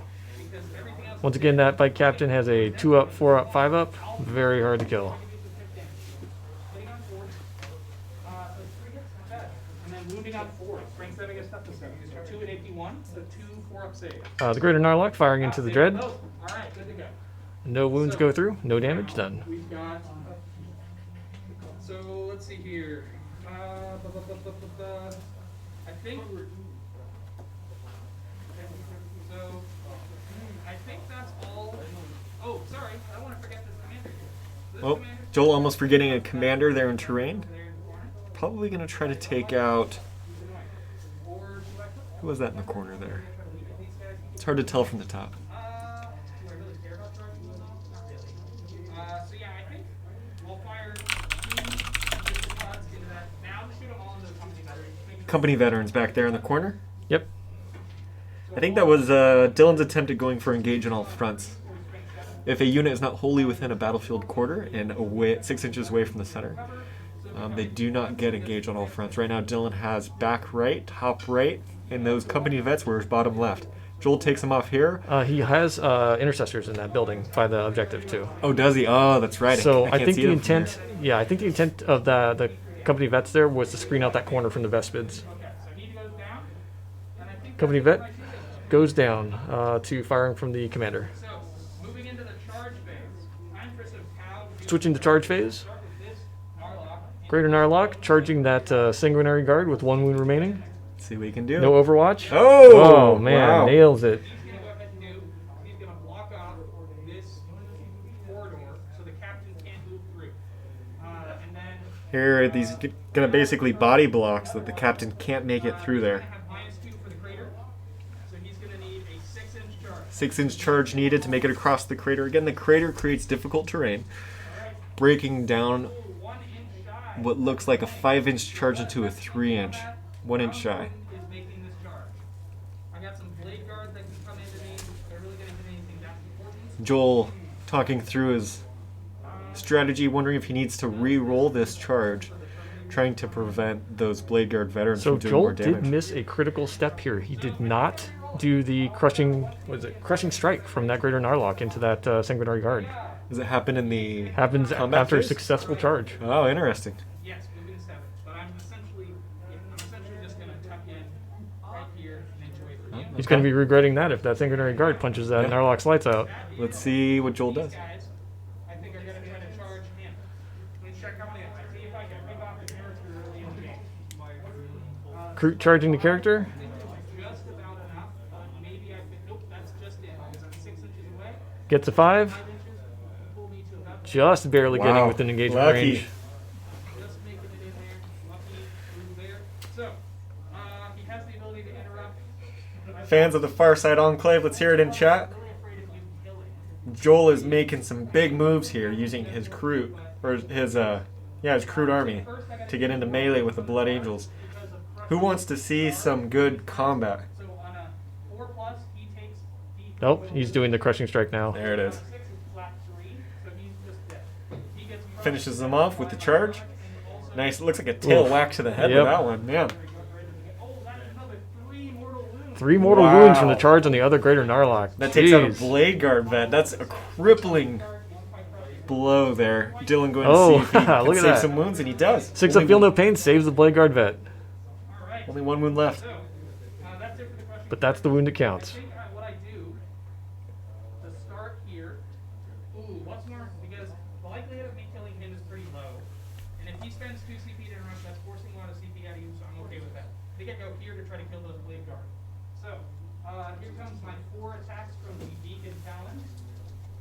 Beacon Talon's coming into this Blade Guard vet. Joel making sure that he plans out the order of his combat because Dylan has the CP to interrupt and could possibly take out or cripple his opponent before he's able to fight in his charge phase. Yeah, it's very important to sequence that correctly, else you could find yourself getting a counterattacked and losing an important unit before it gets to fight. General rule, charge models fight first in the fight phase, and then it goes to models that are in engaged combat. Dylan did activate transhuman on that, blocked one. Blade Guard, save it. So now does he want to spend his last 2 CP to interrupt? No. Dylan not interrupting. He is down to his last 2 CP, so that's probably a good move. Get 4 attacks each. And their fists will go to AP2. So now I'm going to go ahead and pile in. Joel piling in, seeing how much he can get in here. That is A-okay. So they are those Kroot are going up against the company champion. They are the bravest Kroot you've ever seen. They are -1 to their hit rolls because of the company champion was upgraded. Not bad rolls. Wounding on 3s. So I got 3. That's 3. 3 wounds. that's okay. So you got 4 up and vulnerable state? Or how you got Hitting on the 4-up invul. Oh, Wow. nails 2 out of 3. There it is. Dylan's making those rolls now. Ignores one, only 1 wound taken. Jeez. Dylan coming back with the rolls. Yep. You can strategize all day, but the one thing you cannot defend against is the dice. The Emperor has protected that company champion. Alright, sliding down to the blade guard. You can see if Warlock can take the heat. Dylan What? thinking about where he wants to fight. He's going to pile in, trying to figure out if maybe this difficult terrain is something that he can take some advantage of. Blade Guard Trying to vets are sneak activating. them as close as he can. BGV is activating and attacking the Greater Narlock. You can see a wound dice there. That is 1 wound on one of those Blade Guard vets. Hitting on 3s. And I believe wounding on 5s. Well, that's pretty Good good. rolls. Strength 5. Blood Angels wounding on 4s. Then Blood Angels get an additional. They're +1 to wound here, right? Uh-huh. 4 wounds remaining. No saves. And I only have a 4-up save, but I have 4 wounds remaining. Down to 4 Wow. on the Greater Narlock. Now we've got the company champion to attack back. Company champ returning combat on the Kroot that charged him. So responding to chat there, yes, wounds are equivalent to health in this game. A typical infantry will have 1 wound. Characters and special units can have 3 or more, maybe up to 7, and then vehicles have between 10 and over 20 if they're large. Good question. So then wounding on 3. So that is 4 wounds from the bites. Wow. Much better this time. Let's see if I can drop some more interceptors. AP2. That's 4 wounds on the intercessors on the center left. So they're all dead. So yeah, that did make Finishes them off. Jeez. Those are 2 flat each, kills the Wow. entire squad. So exactly what I thought was going to happen is exactly where we're at. Those Joel takes those objective markers back, essentially responding to Dylan's strategy, putting the top of round 3, Dylan's back, and only 2 objectives controlled. Dylan will then respond and try to take those 2 objectives back, bringing in his Terminator squads, essentially making this a 10-point sway. What's it might come down to is actually where these opponents get points in their secondaries. Yep. Good game, close match. Dropped 1 Kroot. Company champ not as efficient as I think I was expecting to see. Yeah. Rolls weren't quite as productive. That concludes fight phase. Looking at morale, Tau had a good fight phase? How often do you hear that? it's those Kroot, man. They bite. They do bite. More puns for you there.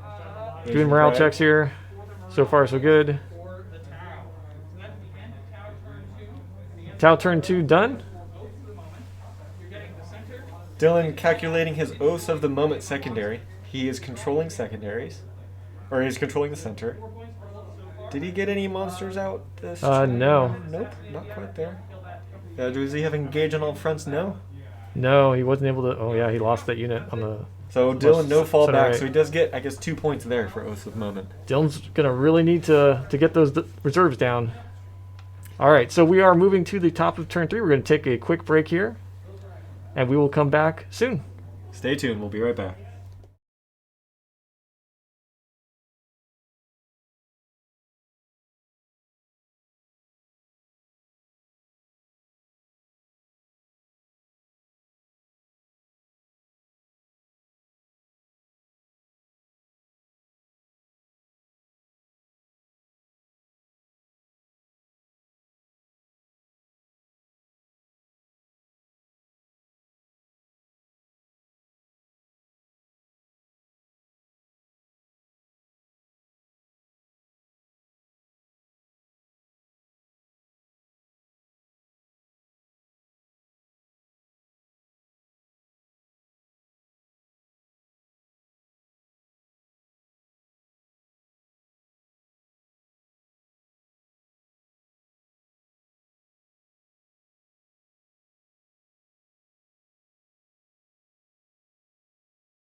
All right, we are back, everyone. Top of round 3.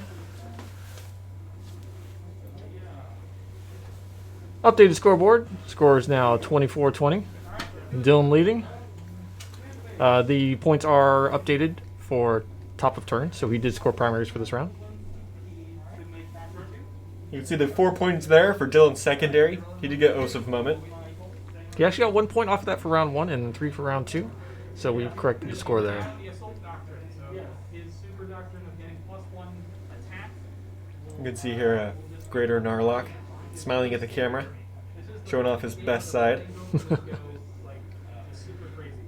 So turn 3 is going to be really a big deal for Dylan. They are going into the Super Doctrine for Blood Angels, which means all of his units are going to be getting not only additional AP for their melee weapons, but an additional attack. That's going to turn even a single model into a blender.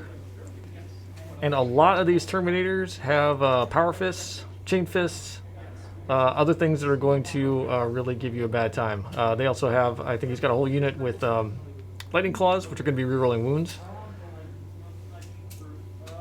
For those of you just joining in, we are watching the Blood Angels and the Tau Farsight Enclave go head-to-head. They're at 10 points on primaries each, and they're just fighting off those objective markers there. Dylan starting his turn. If you are a Blood Angels fan, maybe you're a Space Marine fan, maybe you're a fan of the Emperor, maybe you're just a fan of Dylan. Let's hear it in chat.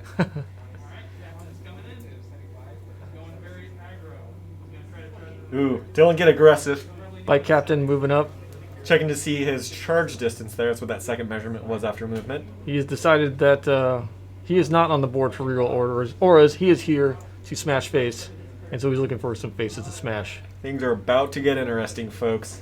This is where the Blood Angels really shine. Turn 3, getting those extra attacks and that extra AP in melee.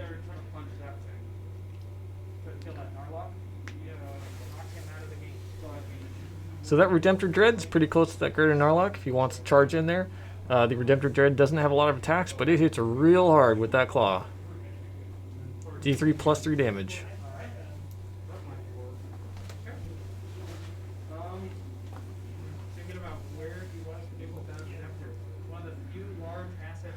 Dylan's got a bit of an uphill battle right now. He's going to have to regain board control. He does have 3 units of Terminators and a Jump Pack Chaplain in reserve, so he's going to have to think where he's going to want those to drop. Now, Joel's done a pretty good job of screening off his side of the board to prevent him from dropping in the backfield, but we'll see just how good a job he did here at the end of the movement phase. Now, I really like the Blood Angels army. That was one of the first Marine armies I had wanted to play. I eventually settled on Ultramarines. But Blood Angels just have such unique units. I really love Sanguinary Guard. And all their advantages in close combat just makes them really fun to get in there and start chopping. Oh, Dylan just put a unit up on the roof there. What was that? That looks like a Blade Guard vet that teleported. I'm not sure what happened there. I wonder if that is a reminder for Dylan, so that at the end of his movement phase, he used the Apothecary to revive him. We'll see what he does. Just a guess. That is definitely something you don't normally see in a game. Alright, Terminators dropping in. Keep in mind there is a unit of Intercessors in that bottom left building holding down that bottom left corner objective. And they are going to need some reinforcements if they're going to survive those Kroot Riders. Those Krootok Riders. He's got a lot of options. Keep in mind those vets back there. All the lines away from them as well. Joel here. He's got his defense line ready to shoot up whatever comes in from Deep Strike. Alright, cool. So we got some dice down to the side to mark where 9 inches away is. Because Deep Strike is determined by you coming in more than 9 inches away from your opponent. Keep in mind, Blood Angels have that extra inch to their charge, so normally he would need a 9-inch charge. Normally you need a 9 to get in. It's going to be an 8 with the Blood Angels. And then if he uses any other buffs or abilities, you can get even better. Yeah, I mean, those vets they did their 8 job. is essentially the average roll. He's got a 50% chance. So To get those guys seven's in. average, but if you're rolling on 9s, or sorry, if you need a 9 with a reroll, you get like I think it's a 48% chance of actually getting there. The 8's going to be a little better. If you can get it down to a 7 or a 6, then it's not guaranteed, but it's a pretty high percentage. Here comes the Terminators. So one big mistake a lot of new players make is they want to deep strike everything at 9 inches and expect to make all those charges. Without rerolls, you're looking at a 25-ish% chance, so you can do the math from there. Come in and apply some pressure to those Narlocks, try to scoop that objective from them. That is an important trick to do. Alrighty. Terminators dropping in right there. Dylan dropping some Terminators down there, trying to take out those Narlocks before they get too close, capturing that objective.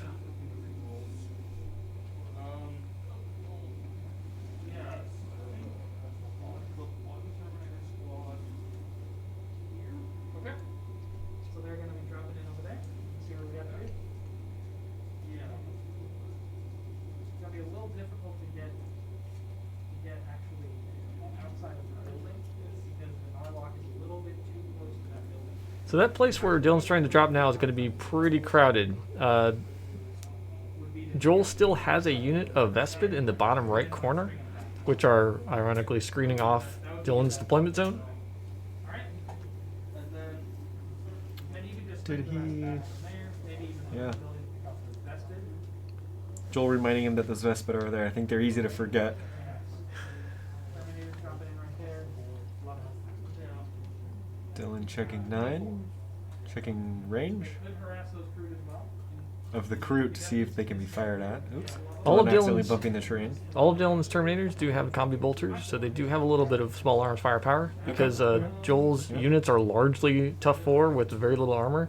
Even small arms can do some pretty good damage.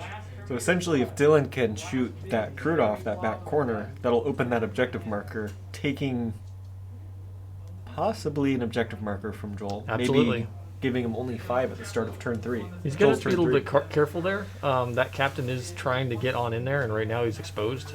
He's going to want to hopefully get him on in the charge phase. So it's careful not to overshoot. But then again, the captain can make a charge on that greater Narlock, just in case the other one doesn't work out.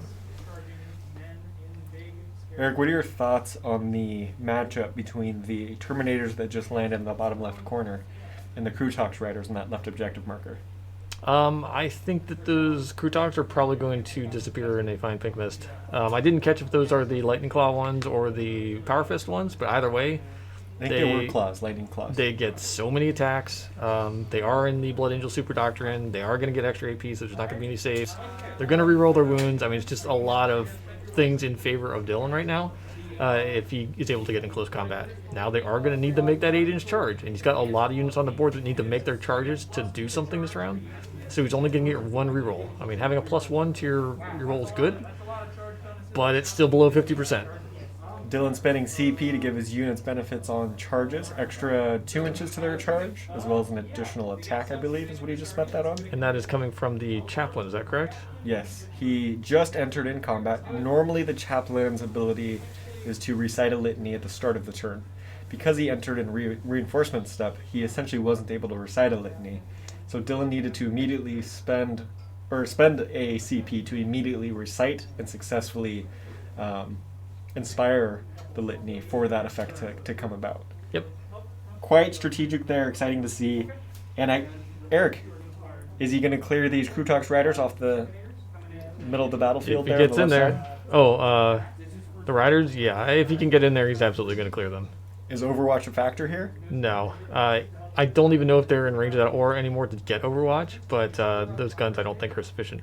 But it's going to be... Even if you... The Krutox Riders are really good at killing regular Marines, but they're not particularly good at killing Terminators. Alright, Captain, so who's these group? Yes. 4 wounds per model. It's a Quite lot of to wounds, take a off. lot to chew through. Dylan taking shots here, seeing if he can chisel them down a little bit. Yep, not a bad idea. Trying to take Kroot off the back of the board. No saves, 2 die. Joel looks like he's pulling from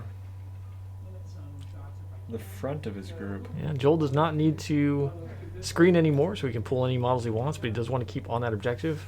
He's going to try and strategically pull them, so it is a longer charge for that captain.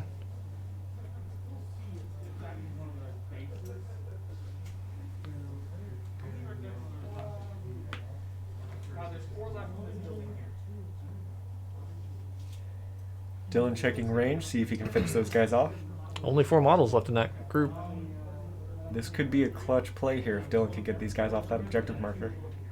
Okay. So,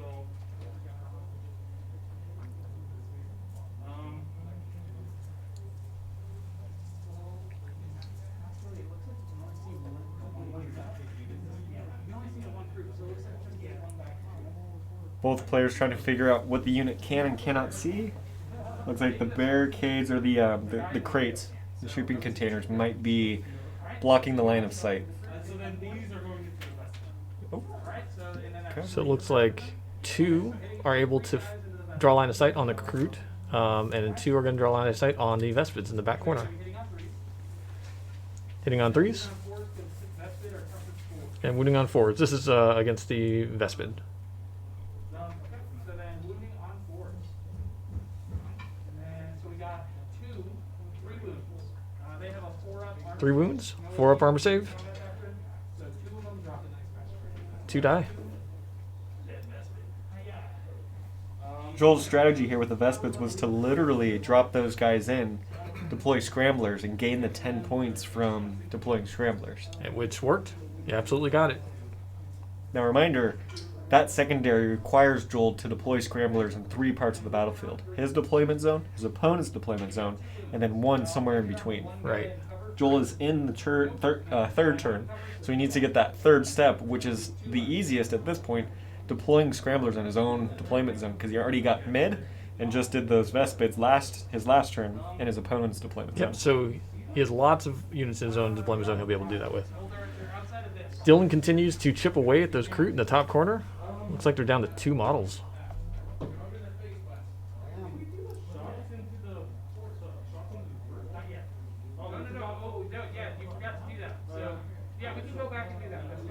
Oh, seems like Dylan maybe missed a step here.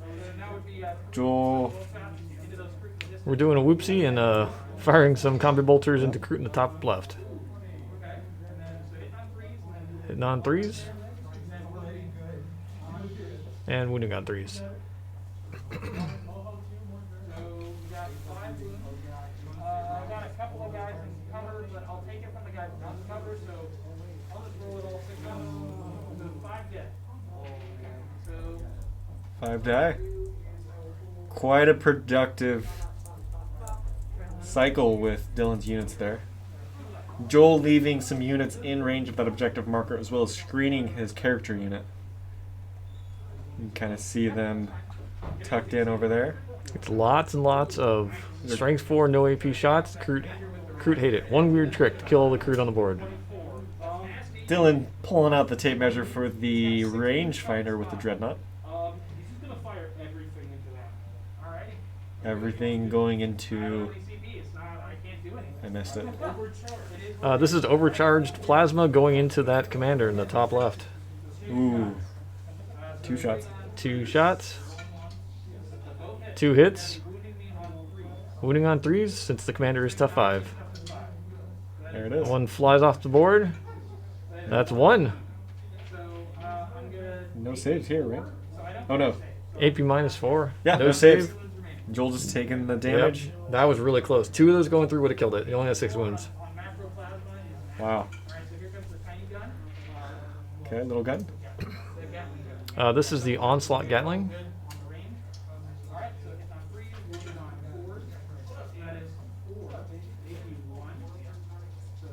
These are 4 AP1s. Wow, Joel he's not able out. to save him. Now that is actually clutch for Dylan's Oaths of Moment. He's able to score points for both that and Assassinate. Yep, that's true. Here come the secondaries. Checking the charge range. Joel checking to see if his Kroot back there are in range. Still in. It's a tape measure fest over here. If you've got a tape measure at home, pull them out. It's the equivalent of the noisemakers in free throws. Yeah.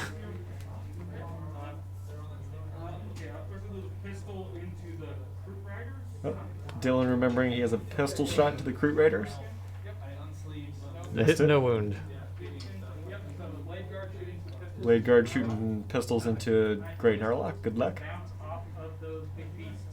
pretty sure the skin on that beast is quite thick for a pistol. Yep, no dice on wounds on the Greater Narlock. Pun intended? Pun intended. Keep the puns coming. If you like puns, put it in chat. If you've got your own puns, put it in chat. Put puns in chat, get banned. Just kidding. Get unbanned. If Eric bans you, I will unban you.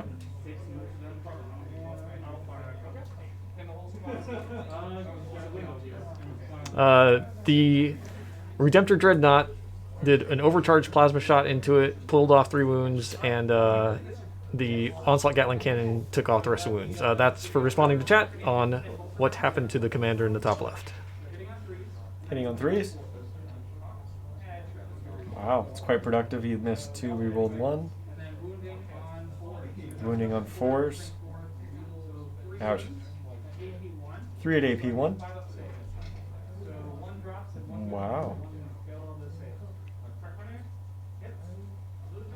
Taking wounds off the Krutox Riders. Removes 1 down to 1.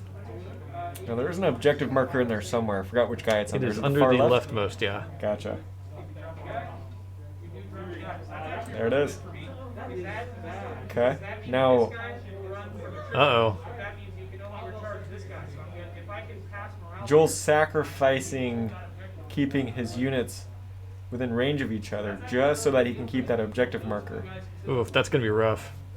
Joel strategically pulling out units so that the charge is longer for Dylan's units, just so that he can keep that objective marker. And he's going to sacrifice the second model there, too, because they're not in coherency. So if those models survive, then one of them's going to have to leave. During the morale phase, the models in one unit need to be at least 2 inches apart for a model or a unit size of 5 models or Yep. less. You can see he's got 2 models left on the board, which means that further right one Joel's going to pick up so that the further left Krutox Rider can keep that objective. Yep. Okay, so they're all back. So we're gonna go there. That's all good. The Redemptor Dreadnought is not in engagement range. We're going to say he's 1.1 inches away from engagement. And he was taking shots back there in that corner to try to do some work. The camera angle is a little tough. Reminder, there are units in the bottom left, bottom right, and there's some Kroot poking out. You can see them in the top right as well. So both objective markers are taken in the left, not by models I think visible. there's a Kroot in the top left as well. There's Yes, like there is a one or Kroot two top, models yeah. there, yeah. Yeah. We'll see if we can get some camera angles there on the board. Things getting feisty there in the middle of the battlefield. Dylan checking out his charges. Turn 3 is always exciting for Blood Angels. They're feeling the rage. Terminator's firing their autocannon into something up top. They did miss, or they did move, so hitting on 4s. I think they're firing into a commander there. Yep, so AP1, so that'll kill 2 Kroot over here. Oh, no, goes into the Kroot. For those of you in chat, those of you who see Curon01, that is Anthony, our camera guy. He has put in multiple hours and hours of his effort working for approximately $0 to make this happen. So be sure to give him a big thanks. When you see him next, give him a COVID high five. Well, just give him a high five. Don't do COVID. COVID high five is like an air high five, isn't Okay. it? 6 feet away? No closer. Okay, got Yeah. it. Got it.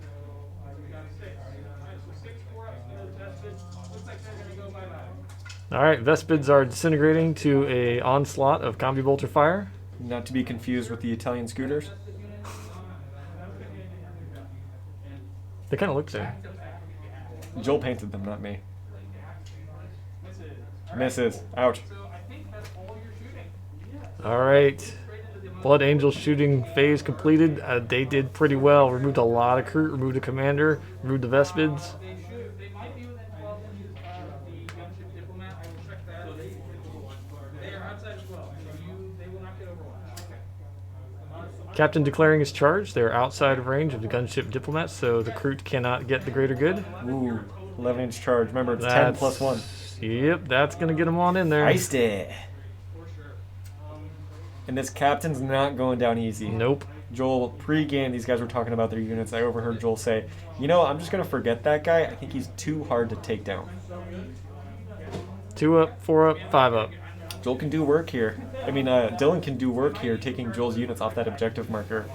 Possibly putting Joel back on the top left objective marker only. Depends on It's going to be rough. if he can clear the middle of the battlefield 2 objective markers.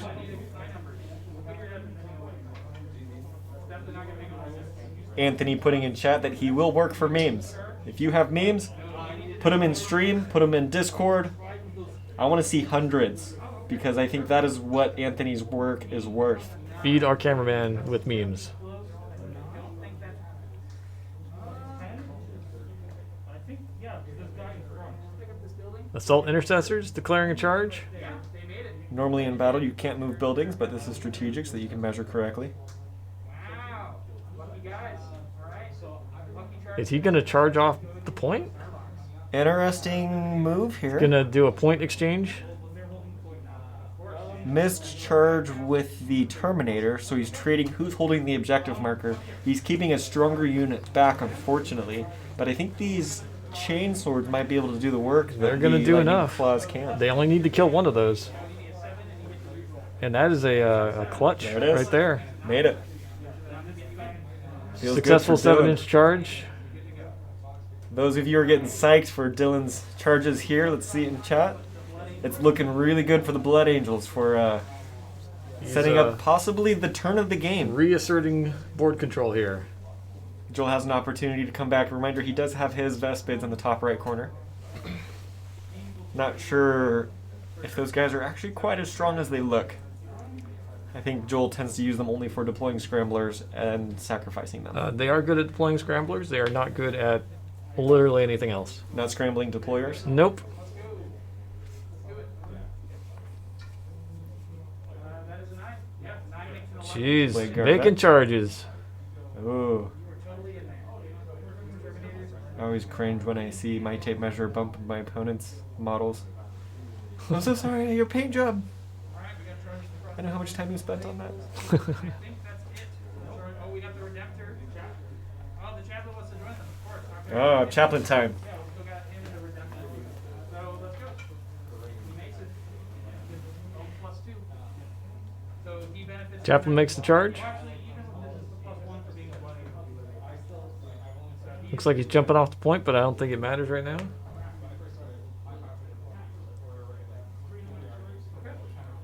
then the Redemptor. You fail. Yeah, I mean, you could fail on a double one because maybe the. Oh, you got +1. So yeah, no, you could. So that'd be a 4 or a 5. You have +1, but then -2. So 5 inches of movement essentially. And Redemptor making his 1-inch charge. Scooting around the base.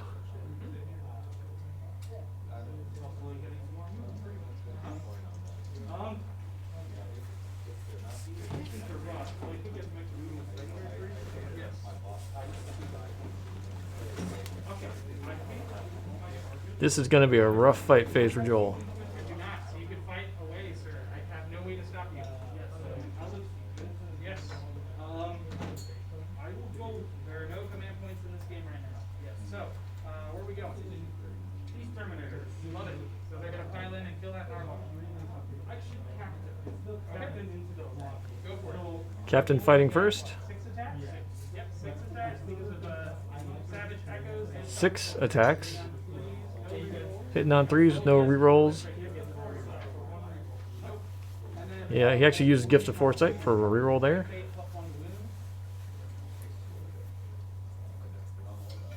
Gonna be slamming those Kroot on 2s.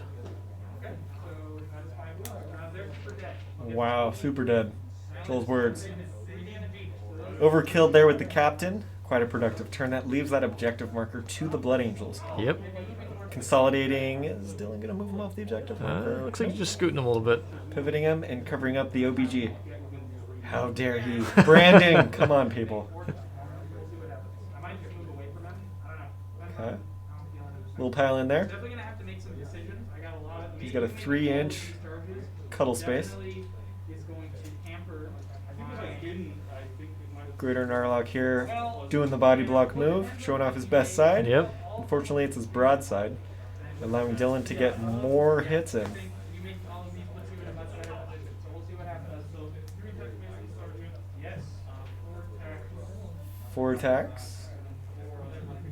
Plus the extra attack for Assault Doctrine for Blood Angels. Whew. Turn 3 is definitely where the Blood Angels shine. Dylan's probably feeling the momentum of this. Here goes the rolls. Wow. Hitting on 4s from the Chain Fist and Power Fist. 2's the wound. This is going to be rough. AP4, no invuln on this guy. Joel's just picking him up. Yeah. That's one more objective marker going back to the Blood Angels. Huge moves here. Dylan consolidating into the closest unit. Looks like he's moving into a formation there to surround the objective marker. Possibly screening off those Vespits in case they decide to come in. Mm-hmm. Yep. Crew talks. Opposite side of the battlefield, left side. We've got Assault Intercessors coming in. Their chainswords give them +1 attack. You've got the Assault Doctrine +1 attack. So these guys are doing, there are 5 units there. Yeah, 5 models there. 15. Depends how he rolls here. 10. If he kills 1, then he won't lose it to morale. But he's not obsec, so he's still going to lose that point. 26 attacks right now. On That's a lot. 3s. Yeah. 3s, 5s. Minus 3s 1 and AP. 4s.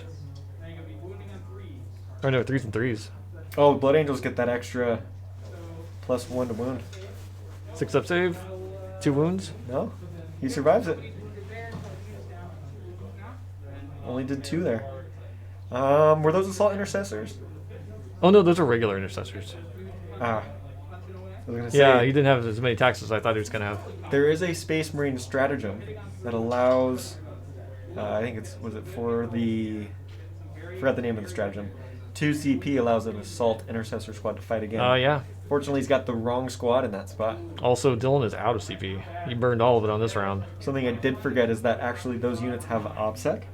So that objective marker is technically secured by Dylan, despite not having a unit. Yep, he finished him off, looks like. Yep, Riders bite the dust. Root disintegrating. There it is. Dylan now controls the left side of the Oh, battlefield, geez. right side of the battlefield, top right part of the battlefield, and bottom left and bottom. You know what? 4 out of This 6 is a Blood objectives. Angels party. Dang, this was a productive turn. Man. Redemptor is now fighting the Great Narlock in the middle. He's got 1 wound left. Is that what I'm seeing on that dice? Yeah, I think so. You just have to hit him once. I think he's going to do it. What do you think? Absolutely. T-ball, knocking this Great Narlock out of the park. Yeah, that's Home run, 12 damage. Minimum 12 damage. There he goes. Not sure if the crater is from the pregame or just from this interaction just now between those 2 units. Wow, that was a bloodbath right there. Joel feeling the pain from the Blood Yep. Angels. Well, they got in close combat and doing what they do best. The ABCs of Blood Angels always be charging.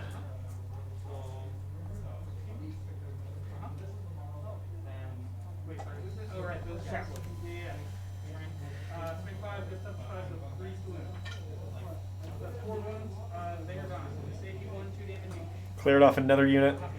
Yep. Super productive turn here. Yep. Dylan measuring out, waiting for his opponent to pick up. Is that 1 more model? Nope. Dylan's going to consolidate it in closer to the closest unit. Look at that, Eric.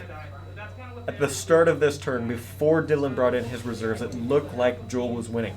Yeah. There were approximately the reverse amount of models on the board. Yep. And now Dylan is scooting forward one of his Terminator units. One of 3 units that actually did quite not very many heavy lifting, I would say. The far right unit of Terminators did some work, and actually the bottom left corner Terminators, they're not really living up to their potential, just holding down that objective. No, I marker. think missing that charge was really kind of bad for them.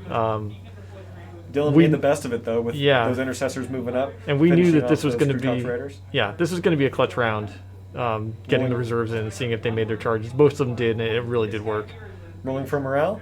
Joel's left with 1 Kroot back in that corner, holding that objective marker. That will be 5 points for Joel. Oof. Still a painful score Absolutely. this late in the game. This will come down to Joel's while we stand, while we fight. You can see the top model, the biggest one, and the 2 bigger ones to the right. If he keeps those alive by the end of turn 5, he will gain 15 points, and that's probably what Joel's going to be looking for here, as well as deploying scramblers at the by the end of this next turn. So ranging out, see if they're within, trying to see if they're getting engaged on all fronts points. Gets 2 points for engage on all fronts. Alrighty, so top of the turn, I'm gonna get a 5-point primary because I'm only holding one objective. Thanks for that. Starting top of turn 3. Yep. So top of the turn. Or bottom of 3. Yeah, bottom of 3. I've Yep. been holding on to this all 5 game. points there for Joel. Use it this turn. So everything here will re-roll all hits if they don't move. So Sounds like Joel I think it's is just the Riptide. using, he's declaring Manka, which allows his units to re-roll if they do not move. Joel's going to try to mop up some of Dylan's units off the board, maximizing the shooting capabilities of his army. If he can do this successfully, he's going to try to knock back those Terminators that just came in and basically chiseled away a big chunk of his army there. You can hear Eric there updating the scores. We are at 26-15. Dylan's pulling ahead. At this point, he may have pulled away with a win. If Joel can't remove that captain or at least clear some of those points off, I think this is going to be too much to come back from. What's this guy gonna do? I think he is gonna just tuck in right here, and then safe behind this obscuring terrain. Actually, you can back up a little bit. Nah, he'll tuck in right there, and then he will deploy scramblers for me like a hero. Deploying scramblers in his deployment zone. Joel taking the singular recruit left in that squad in the top right, deploying scramblers. That will get him 10 at the end of the game. That's essentially an automatic because this is an action that he just needs to complete by the end of his turn. There's Correct. nothing really Dylan can do here. That will bump Joel's score up to 25. Thinking I need to keep my assassinate in mind, your assassinate in mind, so I need to keep my characters safe. Joel talking through his turn, he's reminding himself that he needs to keep his own character safe and focus on taking off his opponent's characters. Both of them took this secondary, it's called Assassinate. These cold starts to do some serious So damage, and I can get them into a nice They get position. points dependent on the character units that their opponent, that they take out from their opponent's army. Yeah, but they're rerolling ones anyways, and they hit on twos. So it's more. So a big thing here right now is Joel did successfully kill all of Dylan's fast units, except for that bike captain. The crisis suits are pretty fast themselves, especially the cold stars. So he might be able to move into a position where Dylan's just not going to be able to get in range of close combat. He'll be stuck with shooting. So I think this group. Joel checking how close he needs to be to get that objective marker from his opponent. Those Kroot have objectives secured. So essentially, right now, Joel has that objective marker back. Because realistically, the only thing that can really hit me next turn is the Redemptor, these guys, and the Captain. These Terminators are pretty slow. They could, ideally, they don't make some Joel telling his opponent his strategy. He's trying to protect his army from the Redemptor, which has the range to take him out. And anything else in melee doesn't really have the speed to quite make it there. fail to kill him with my shooting. Now Joel does have a lot of fusion blasters and the Riptide left. He does have a lot of ranged firepower. It looks like he's lining up to take out that captain. Can he do that through the 2 up, 4 up, 5 up? Unclear. Also, that is Armor Indomitus, so he will be able to activate for a 3 up invul for the round. Yeah, I need to clear you off out of my deployment zone, and then hopefully this next turn I can start dealing with some more outer threats. You're definitely going to rack up a lot of primary points, but I don't think there's a way I can really stop you at this point because I've lost all of my fruit pretty much. So it's just coming down to how much of a last stand can I get with these enclave units. So let's see here. I think do I spend? I believe that's it for my movement. I don't really have a whole lot. Oh, I have a unit of Vespid I got to drop in. Don't want to forget that. Actually, Joel not wanting to forget his what Vespid. do I want to do with these guys? These are one of my. Trying to plan where he's going to put them. Actually, depending on the ranging, he could capture that objective in the bottom right. Protecting my command. It's true.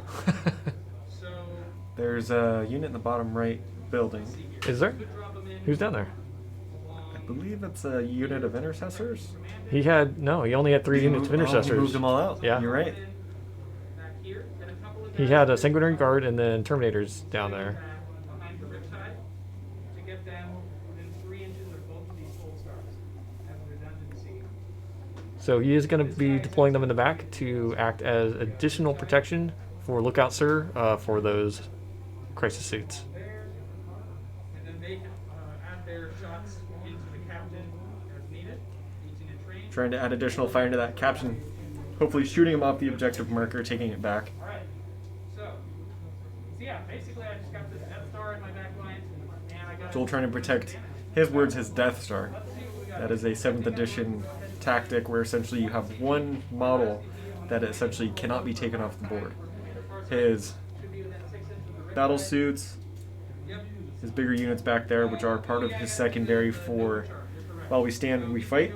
He's trying to keep those guys alive, and they are hard to take out. Dylan pulling his bike captain up there, you see on the top right marker, is one of Dylan's stronger character models. It's something that Joel's going to want to kill to get some assassinate points.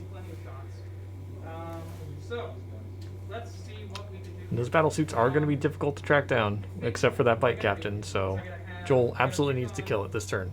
These Terminators with this guy. We've got to limit this Terminator squad. These guys can all harass this captain. This guy can shoot where he needs to shoot. So let's start with this guy, see what damage he can do against those Terminators. Joel's seeing if he can take some Terminators off that objective marker, as well as take a threat off the board. This is going into this Terminator squad here from this commander here. Commander taking the shots. Trying to take these guys off the board. Hitting on 3s, rerolling 1s. Hitting on 3s, rerolling 1s. 1s and 1s. Yikes. That hurts. I don't like that. So So Joel did overcharge. He takes 2 mortal wounds from that, from the cyclic ion blasters. my face a little bit. That's unfortunate. So then wounding on 2s. Wounding on 2s. That's 6 wounds. Wow, 6 wounds. 6 to AP2 on those Terminators. 6, 4. Correct. So it'll be 4-ups on them. And they do have 2 wounds each, so this is, I don't know if this is going to be super effective. There were 6. Oh, D3 damage. Not 2. So he would be good. He's AGI good, AP1. Good. Good. Blue. Okay, so D3 damage. Only 2. So he has 1 wound left. So he's dead. And then 1 left on a guy outside of cover. So then D3 on the next guy. So 2. So I kill 1 and put 1 down to 1 wound.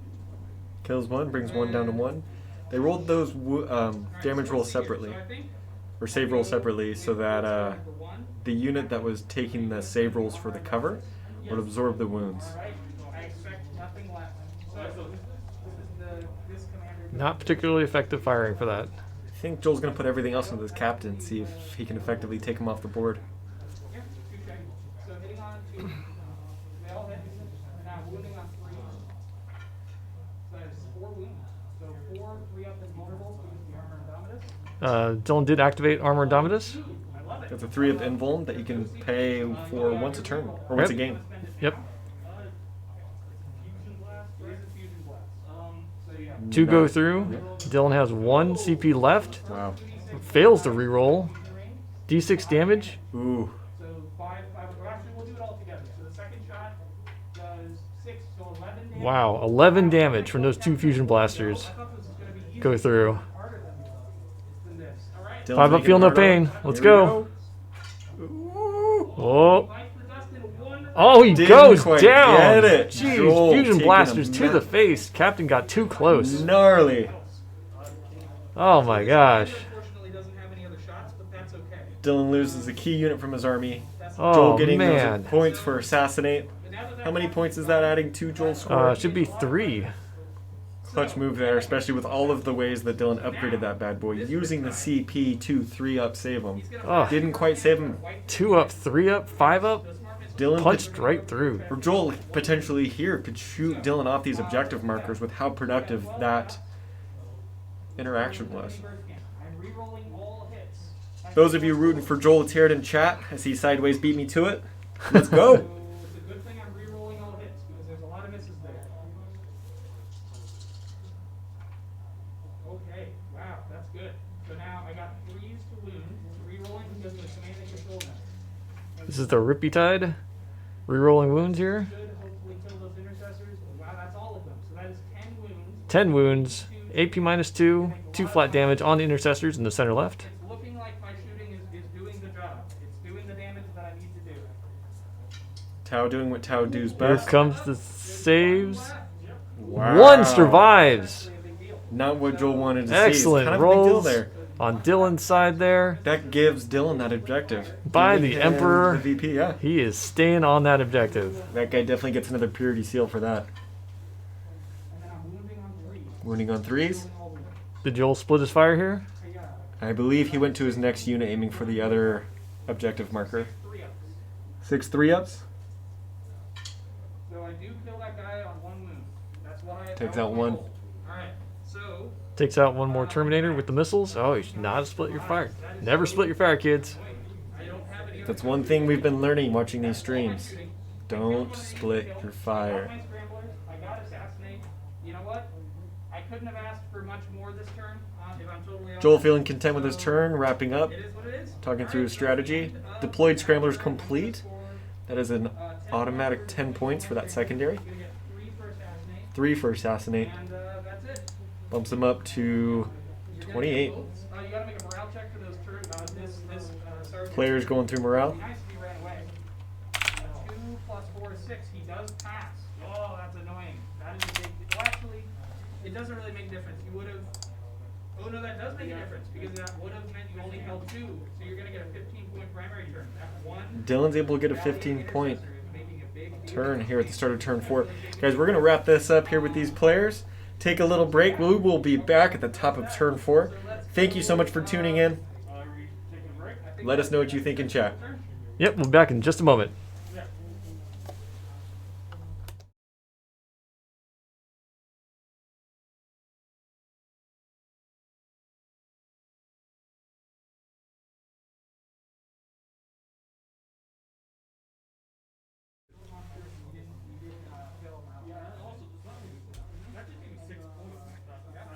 Yeah, Oates is kind of like a different game for Yeah, you know, I mean, after like morale goal, if I failed, it was 6 points.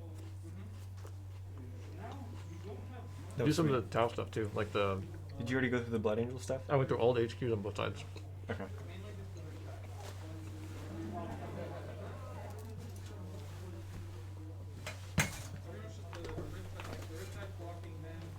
Do you need a break or are you okay to jump right back in?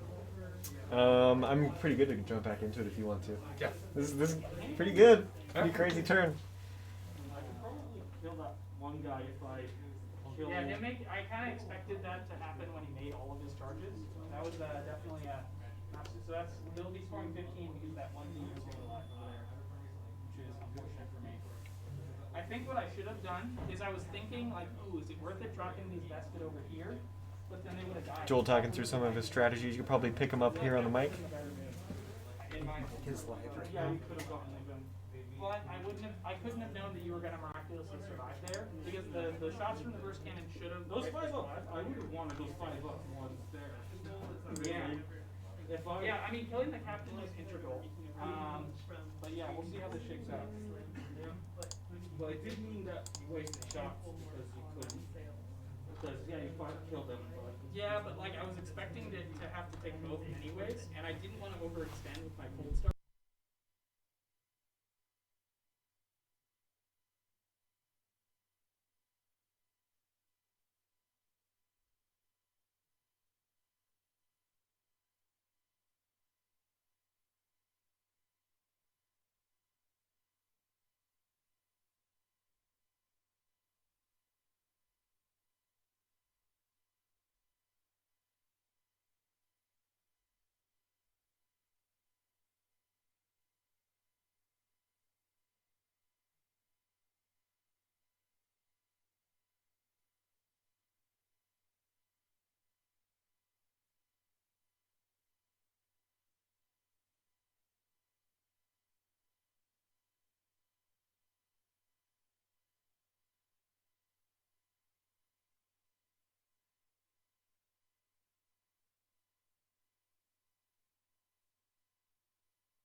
All right, we are jumping right back into it. It's been a great match so far for those of you who've been watching it. We'd love to hear your thoughts. We've got a few in there. We've got Wild. What a turn from Joel. Definitely great shooting there. I'm not sure if you saw the beginning of turn 3, but an amazingly efficient and productive round for Dylan, and not surprising for Blood Angels, which can do work in turn 3 from the Assault Doctrine, which maximizes the melee, something that the Blood Angels are best at. And Dylan starting out turn 4 did start with 15 on his primaries, which has given him quite the lead.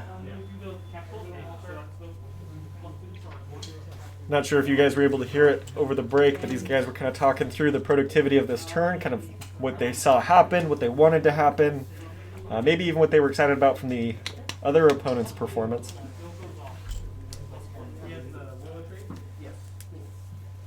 Dylan, I think, is planning out his litanies. We have calculated up the score here. It is 28 Joel, our Tau player, against 48 Dylan, our Blood Angels player. Dylan now starting his turn. We're at the top of turn 4. Thank you again for tuning in. If you are a Blood Angels fan, let's hear it in chat.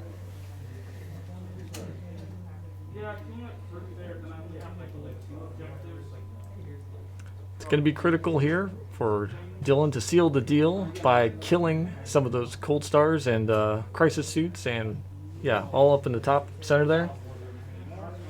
Since he does have Assassinate as one of his primaries, and Joel does have While We Stand, We Fight as one of his primaries, or sorry, secondaries.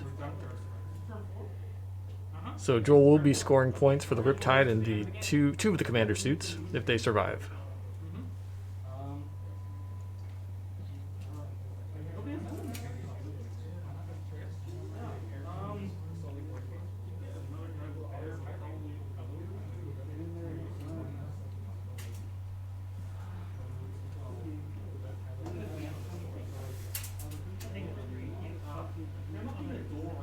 So Dylan's head poking down there, he's checking through.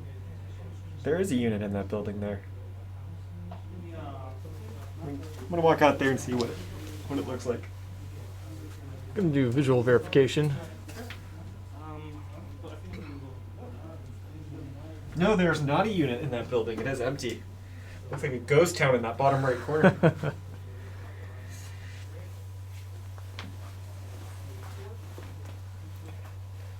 Oops, Dylan bumping the terrain there a little bit. No big deal.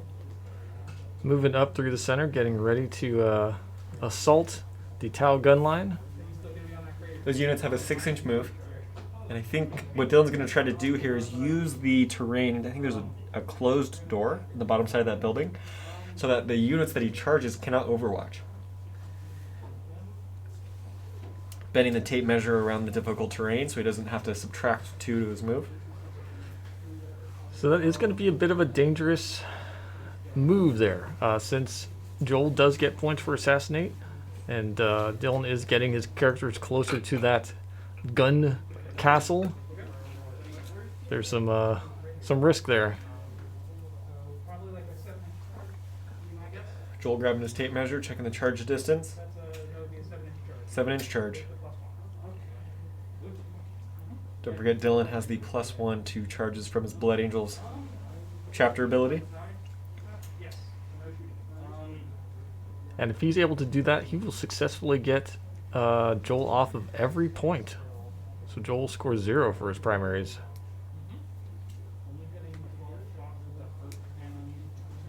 Dylan measuring shots out. Does he get it? Looking for rapid fire range, I'm guessing? No? Dangerous moves for Dylan. Dylan's going to want to focus fire, not split his shots. He's going to want to go for those assassinate points. And I think, from what I understand, those units are some of the toughest to take down. Those crisis suits might be easier to take off the board and then focus the rest of his army in melee to take the harder models off. What do you think, Eric? It's going to be tough here. Yeah, the Riptide's definitely going to be the tougher one. Those crisis suits, I don't know.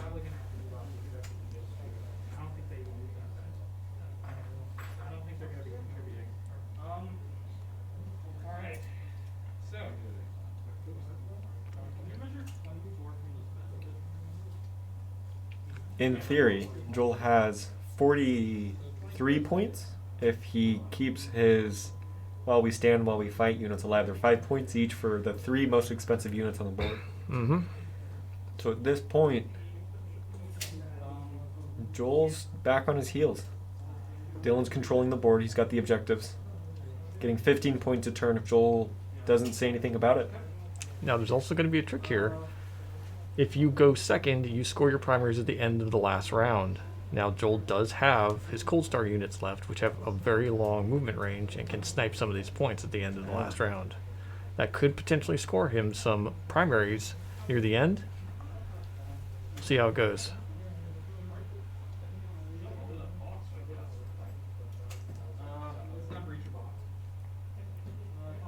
Containers are not breachable. Dylan thinking about how those Terminators might be able to navigate some of this terrain. Moving them up. He basically has Joel's army cornered. Joel's going to try to shoot them off the board as they approach. He's got 2 turns to do something. See how it goes. His only real strong fire or shooting right now is going to be from that dread. Otherwise, it's all small arms fire.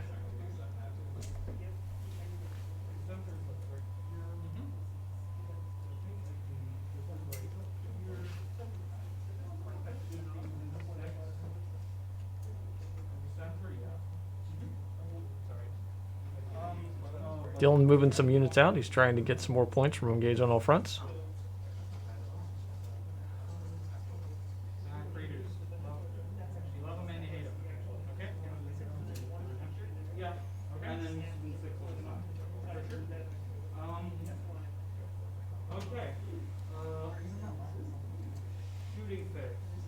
Moving on to the shooting phase.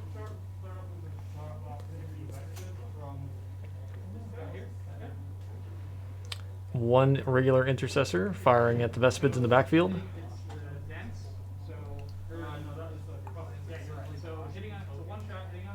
One shot hitting on 3s.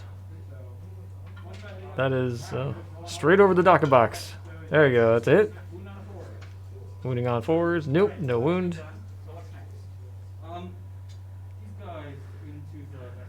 Terminators into the Vespids. Oh, Dylan may be changing his mind.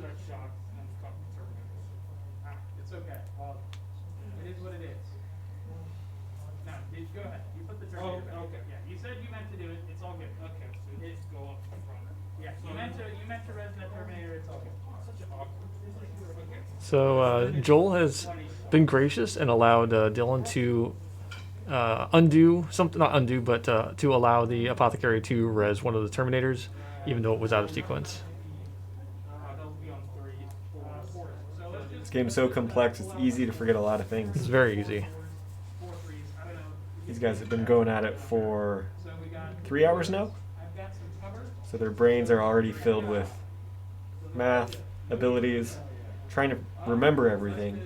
So it's easy to get fatigued this late into the game and forget silly things like an end of movement phase ability. My brain is full of scramblers. You've deployed scramblers in your head. In my head, yes. Do you get the secondary points for that or no? No, I've only done it twice.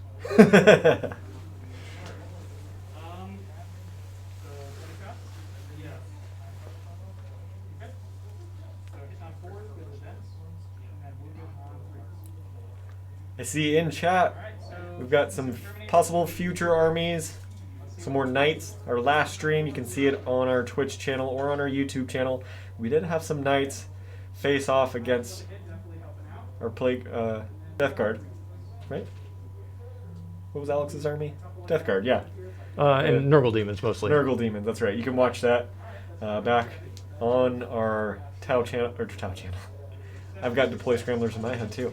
Ha! On our Twitch channel or on our YouTube channel, we've got Tyranids. For those of you who may have missed it, there was a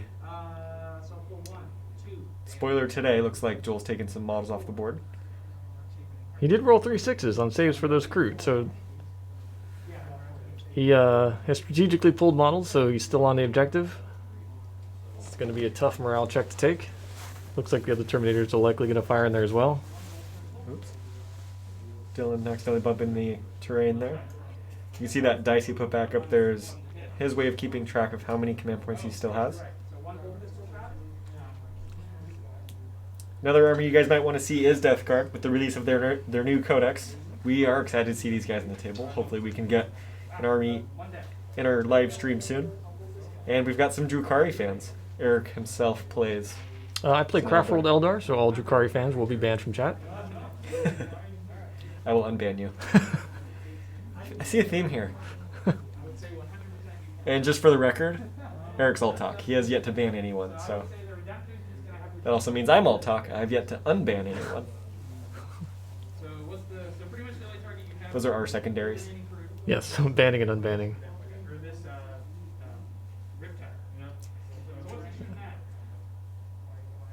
All right, all the small arms fire is done. Dreadnought? Big boy Dread choosing targets. Stormbolters into Stormbolters going into crisis suit? Is that what I missed? yeah, Stormbolters into the Kroot. Dylan trying to shoot off those last few Kroot off of the objective marker. Overcharge plasma.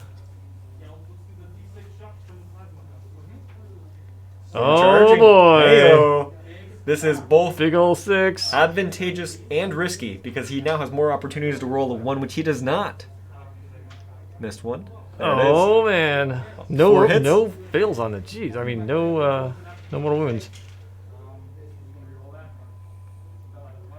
4, 3 right. wounds go through. 3 up invul. 3 up invuln is a And gnarly. oh, bounces every single one That's of right. them. I hate Riptide. Just want to tell all y'all. Tau fans, let's hear it in chat. You can let Eric know that you will ban him from announcing. 2 the Icarus missile launchers. And then I will unban him. You're So I can banned. get the secondary points. Productive shots here from Dylan. It's looking good, but unfortunately those invuln saves on Joel's models are just impossible to get through. Saving once again. 1 more Kroot down. 2 Kroot remain. Vespid time. Oh. Joel's probably contemplating. Yep. Ooh. Joel pulled the model that was holding that objective marker off the board just so that those Terminators can't make the charge. Yeah, that's a very strategic play right there. He's going to lose the 5 points for having an objective. But Yeah. potentially not going to allow a whole squad of Terminators to get all up into his lines. Joel doesn't have a single model on an objective at this point. He has 1 over there on the top left. Oh, that's right. There's one left in the Yep. building, isn't there? He's about to be charged The by it. Intercessor's about to, about to get in there. Now, if Dylan doesn't make that charge, it's only 7-inch charge, but if he doesn't make it, it's going to be rough. 1 CP left.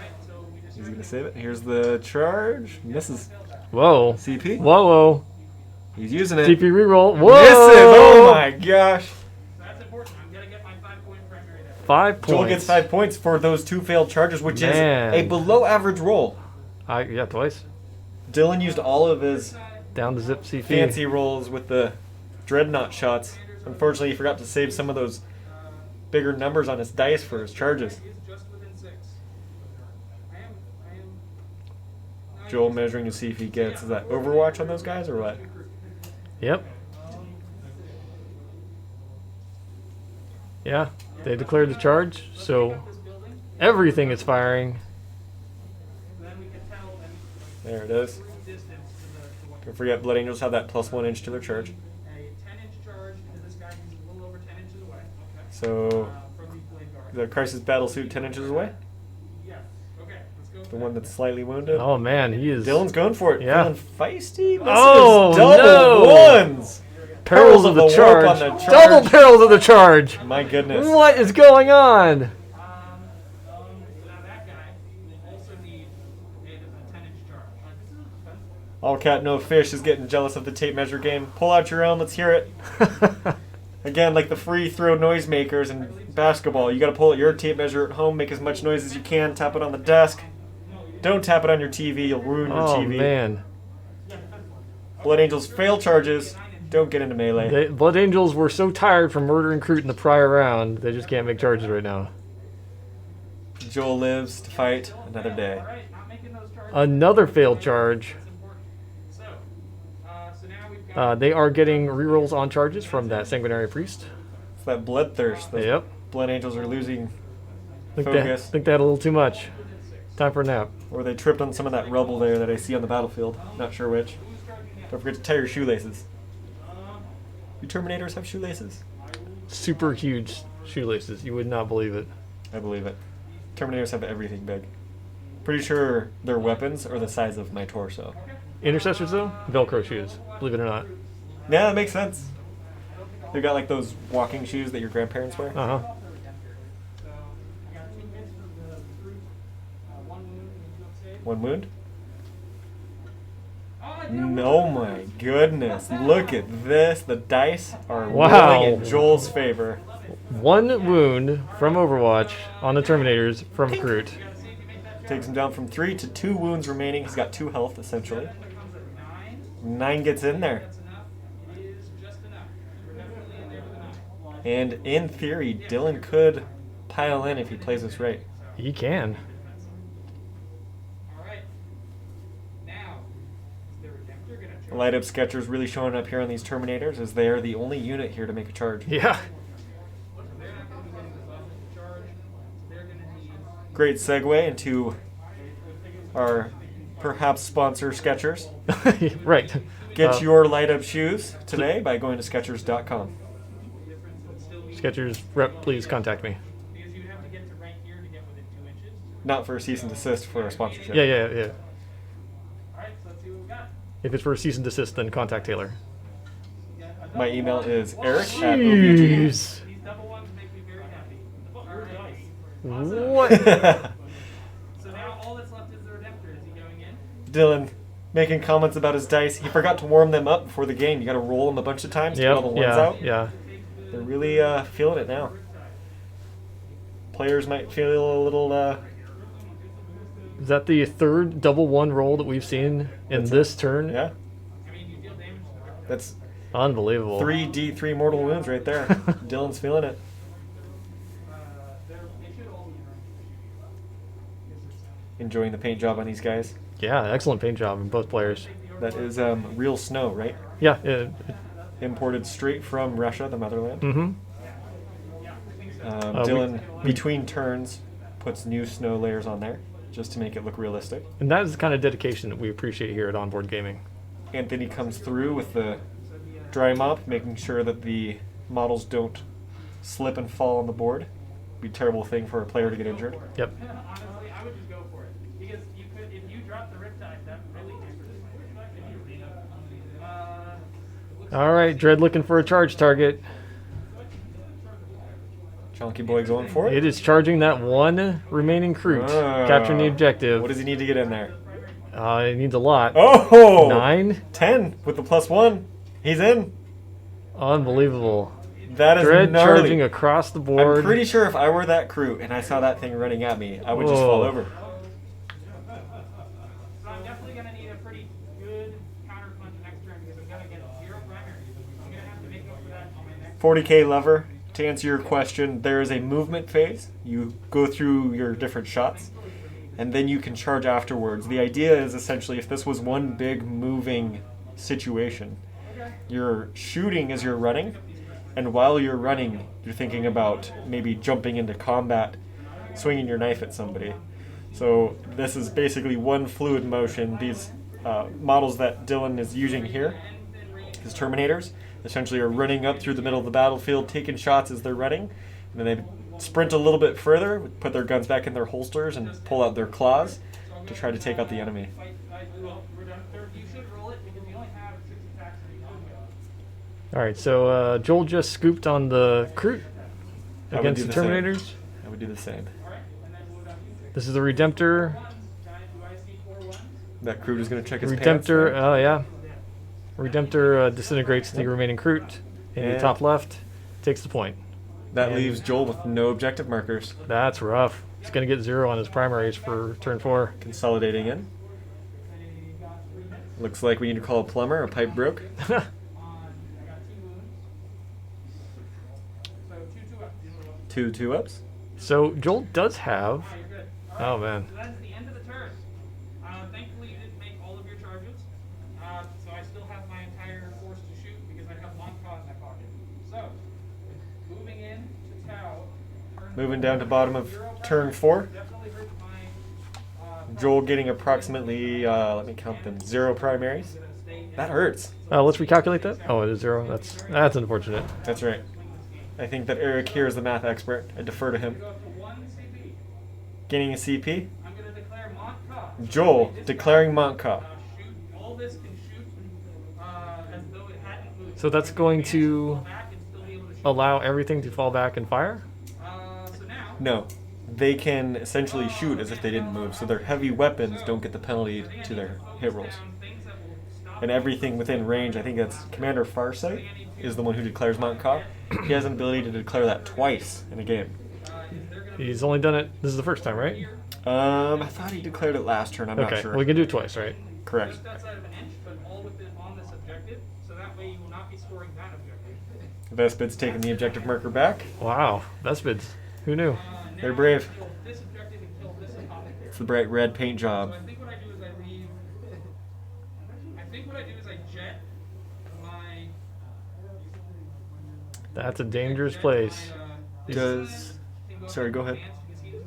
He is looking to move the cold stars a long distance and snipe these objectives. Hold it while being on those crits. So this guy will zip over to here. Not a bad idea. These guys have Oh, a he's 2 going and to 3 try up. and kill that sanguinary priest. It's actually a great idea. The fly keyword allows these units to get over bases. So they're technically not engaging with these units. They're essentially jumping over them and landing outside of engagement range. Yep. So they get around like the movement rules there in the game. So this is going to deny that point potentially. Well, he's going for assassinate points. I don't think he can deny that point unless Joel snipes off those Terminators, which it looks like he's lining up to do. But that puts both of those suits out in the open. It's going to be dangerous. This guy, Farsight. Farsight moving on to the objective marker. Farsight is the model to do the work. He's the one who's going to do it. The part of the battlefield to watch would be exactly where Joel's tape measure is as we pan out the rest of turn 4. Joel, I think, is strategically thinking about the end of his turn 5. He's going to Yep. want to move that battle suit in the middle right part of the battlefield to that open objective marker in the bottom right corner. Yep. In theory, that model can survive. He's got a 2 up, 3 up. And I'm not sure, does Joel have any stratagems that allows one of his models to disappear off the board and redeploy? Not to my knowledge. So this may be it. If Joel has a productive turn this turn. Ooh, he is banking on. On Assassinate? Well, he's lining up for some assassinate, but he's banking on killing both of his units of Terminators, and I just don't know that that's going to be something that's going to happen. And a possible mistake is risking his while we stand while we fight models. Yep. What do I want to shoot with this thing? I need to wipe this squad ideally. Joel planning out his shots there. Deal with this squad. So I want to have options as to where what I can shoot at. There's an 18-inch. Checking out his 18-inch move. Riptide can, at this point, move and fire as if he didn't move because of declaring Monka. I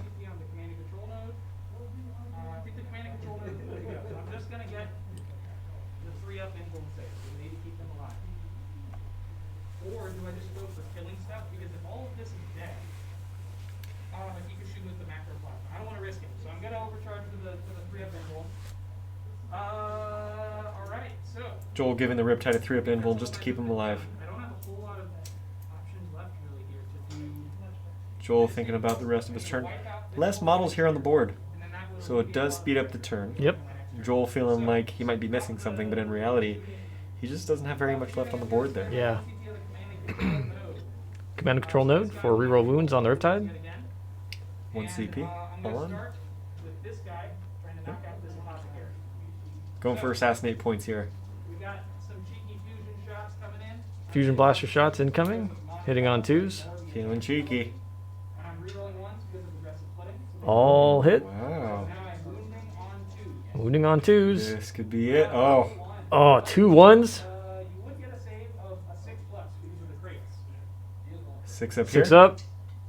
Oh, he makes Wow, one. lucky rolls from Dylan. Oh, man. I am. I should be at least. Is that a D3 damage? It is D6, but he gets to roll 2 and take the higher. Ah. So 4 he takes damage? him out? 6 here. No, it's No? not. He is alive on 1. Wow. One wound remaining. Jeez. Those feel no pains hurt. Yep. I mean, probably feel good for Dylan, but Joel's feeling the pain. There were then 3 there, so I'm gonna have to kill these guys. He was in 3. How did you shoot? Oh, you're right. So first, okay, you're correct. I did that. Oh, we missed them first. rule here. Uh-oh. If I don't kill 2 of these guys, then I'll take back what I just told. So then. There is a lookout sir rule. Joel changing the order of his shots, essentially using the crisis suit up by that building, kind of in the upper middle, hoping to take out 2 units. Getting that unit down to 2 would allow him to ignore the lookout sir rule, being able to make those shots. If not, Joel's going to redo the shots that he just did. Unbelievable. Look at that. Dylan getting lucky, Joel unproductive. Unfortunately, he's going to have to redo those shots. I would have to shoot. He wanted to wipe that squad and only killed 1. Oh, Joel still trying to hold on to those shots. He's actually going to use the model up on the objective marker to try to take them down to at least 2 models. But I'm pretty sure these guys. I am overcharging. Overcharging the cyclic ion blasters. That one rolled 2-2, so And wounding I'll hit. on 2. Wounding on 2s. Too many 1s. Into another one. I think he's got it here. I think that's the unit. That, we'll see. It's only 8p2. True, and with Dylan's 6 up feel no pains, he got 3 Dude, he 6s was the last killing time. it on that. Wow. We're rolling really good in saves here. So I'll do these 2D, 1, 2, 3. So 3 on the first one. See if I drop the Terminator. Oh my goodness. Wow. The second one. Feel no pains, 2 6s. Only takes 1 damage out of a 3 damage attack. Nope. The last one. We get to 1 Terminator. So 2 damage. Once you get a double 6 here. No, so I don't Ooh. Man, he is just killing it on the Feel No Pains right now. 1 model is removed. Lookout Sir no longer works. And then the other Gold Star's weapons resolve. try to finish him off. Heavy burst cannon. Heavy burst can. This is Riptide firing now. Smart missile systems are going to go into that the Sanguinary Priest, I'm re-rolling 1. and then the rest of it's going into looks like the nearby Terminators. Now we can re-roll wounds for this for the Riptide. And then wounding on 3s. Re-roll. Because of the command control now. So that is 6 wounds at DP2. 6 at AP2 on those Terminators. Those Terminators. Whoopsies. So I kill a Terminator and put 1 down to 1 wound. No, you killed 2. Oh, 1's already wounded. You're right. 2 flat each. 1 was at 1 wound, so 2 Terminators are down. Smart missile system into that Smart missile systems up next. area. He's gonna need to kill that Apothecary. That's really good. And then wounding on Not only because it can res and heal, but it also is worth assassinate points. Yep, so 6 wounds, AP1, no cover. 6 at AP1, no cover. Just needs to do 1 damage. 4 ups. Oh yeah, he takes 4 wounds. And does Wow. not roll does not roll enough Feel No Pains there. Super swingy rolls from Dylan. Yeah. Vespid here, they're actually going to try to pick off this guy. I just Okay. realized Vespid trying to do some work here. So I've got 6 shots from the Vespid to try to pick off Vespids. What's that? Is that a assault intercessor It remaining? is a regular intercessor. Ah. 2 hits, but that's all it takes. 2 wounds. 2 wounds. 5 ups to keep the 5 ups. Here we go. AP -2. Dylan's got this. Oh! Oh! Perils of the Warp man. again, 4th time today. Jeez. Picks him up off the board. Joel feeling pretty good about that one. Now we come to wound. It is a bloodbath. I did get wounded. That is 4d3 on Dylan. No, you got 2. No, I got it. So many double 1s. Alright, so now it's charge phase. Yes, that's why you got 2. Well, you get 2 each turn. Last time we got round 4. Oh, I guess we did. Okay, well, I was in. So I'll Players are go calculating into the- Oaths of Moment. Happens at the end of the turn for each time for Blood Angels. Looks like Dylan still is in the middle. No fallbacks. Well, he didn't need to go Did he very take far, out any characters, monsters, or vehicles this turn? Trying to think. No, I don't think so. Just the crit, right? But I mean, he's in easy range to take out True. stuff. So that's That'll be top of 5 though. 2 points for Dylan's Oath of Moment. Does he get engaged? Yes. No. He will. Missing bottom right corner. Well, he'll get 2 points for it. He's got only 2 quarters though, doesn't he? No, he's got 3. He's got 1 bottom left. 2, 3. Oh, that's right. Dreadnought in the top left. Yep. So he does get engaged. There's another 2 points. And assassinate for. Oh man. No assassinate. Didn't take out any characters. Player's doing another Terminator roll. Takes out. Nope. Doesn't quite get the Terminator. Almost. out. So that model does have fusion blades. He did do d6 damage and only rolled a 2. So he's probably gonna have a bad day. Farsight going in 4 attacks, hitting on 2s. All hits. Wounding on 2 since he's strength 8. 4 wounds. AP -4 on those Terminators. Is there an invuln on those bad boys? They do. Wow, D3 each. Does he just pick them up? All right, so that kills 1.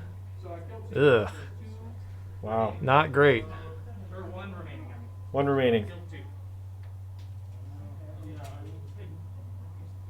Dylan Well- picking up the models that are not OBSEC on that objective. So technically Dylan controls it, right? What's that? Sorry. Dylan controls that top right objective marker for OBSEC with his Terminator. No, they're elites. They Yeah, don't they are have not. OBSEC. So that is contested at this point. Actually, there's 2 of Joel's models there. So Joel holds that one. And he Joel holds the also top holds left. And if he can finish off melee here in the right middle objective marker?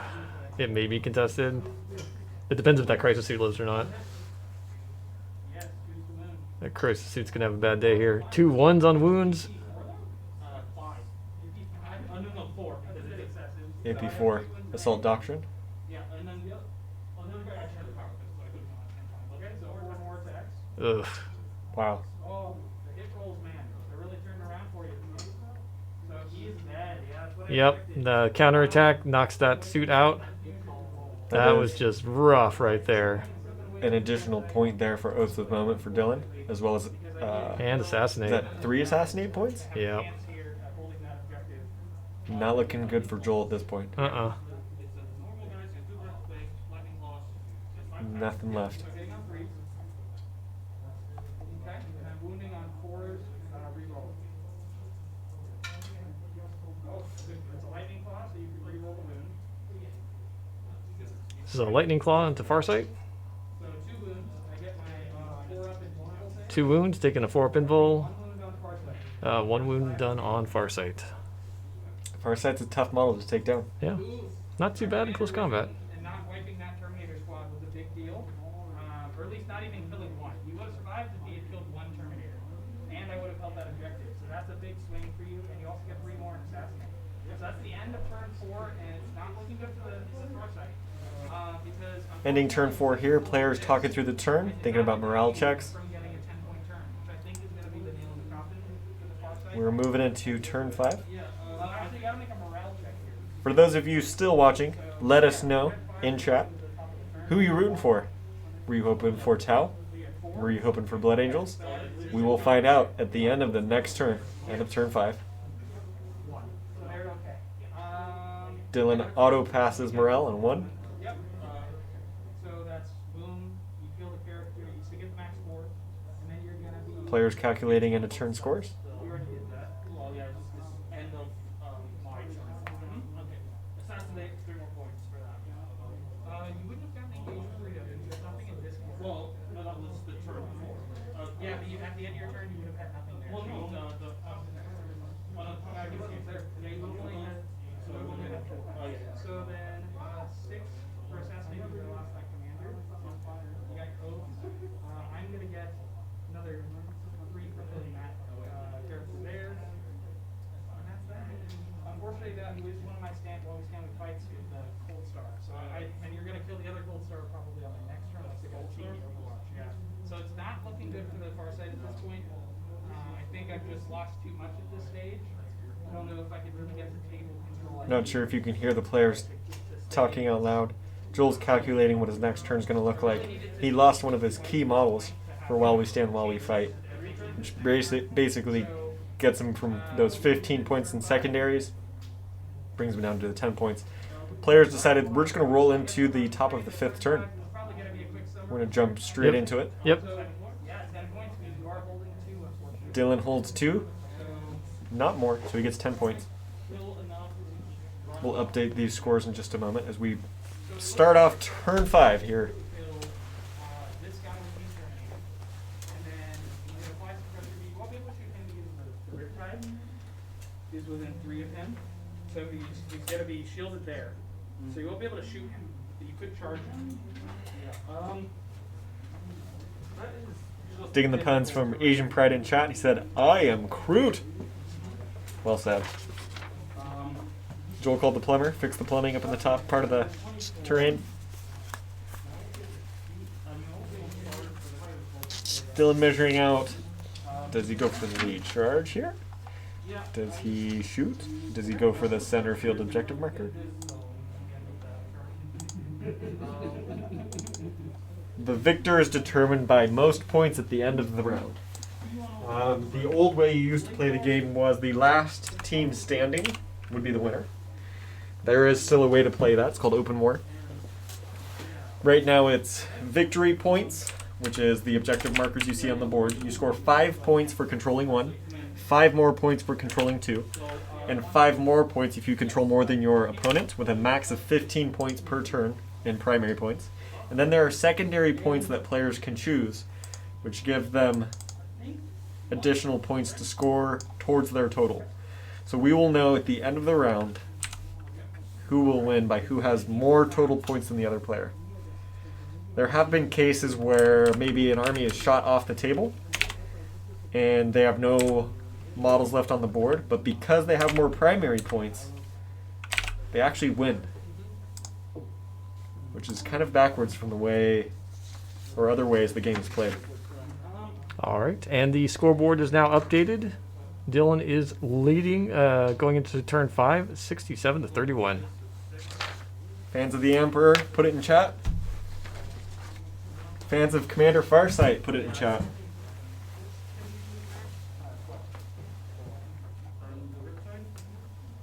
Root for your favorite team. We want to hear if you're rooting for Joel, if you're rooting for Dylan.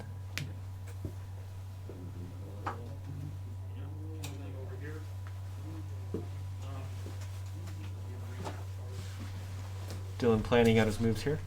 Don't forget, there is a recent update to the game.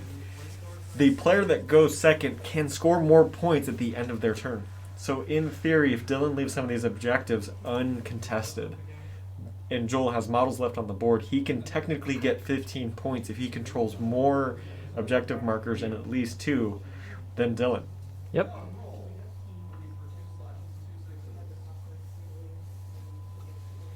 It's a good change in the system. Previously, if you went second, you were really at a disadvantage. Once you got into, at the end of your basically command phase on round 5, your movement did nothing. You couldn't capture objectives or do anything. So switching that around is really nice. It does give the player that goes second a little bit of a boost there at the end.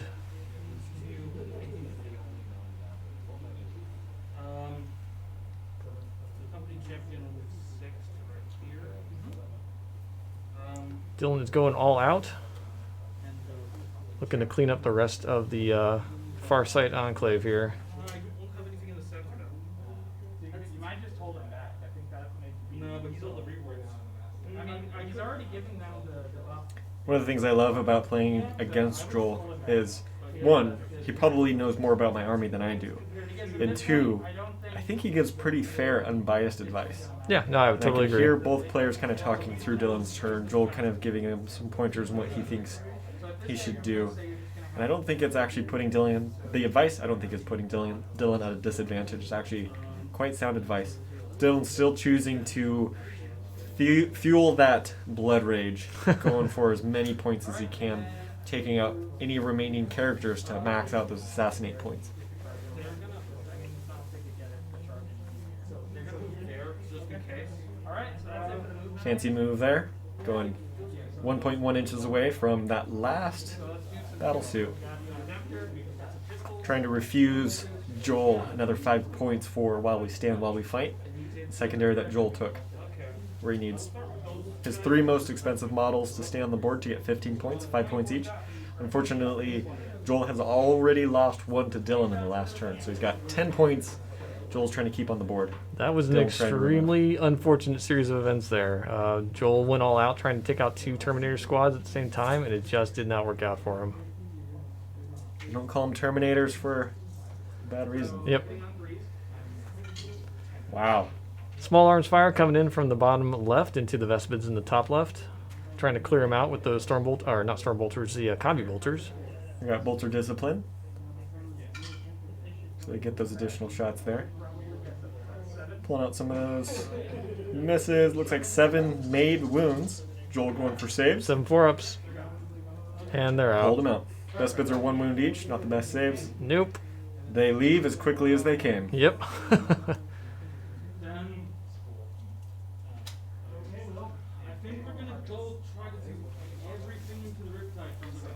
All right, Redemptor, everything into the Riptide. Focus fire. Here we go. Real quick, they are going to do the small arms fire on the center right.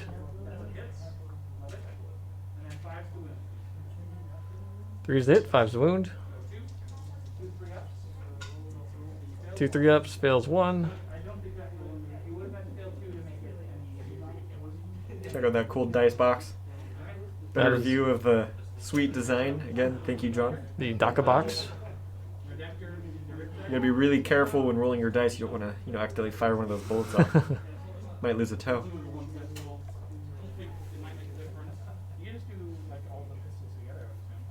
Oh, they're different?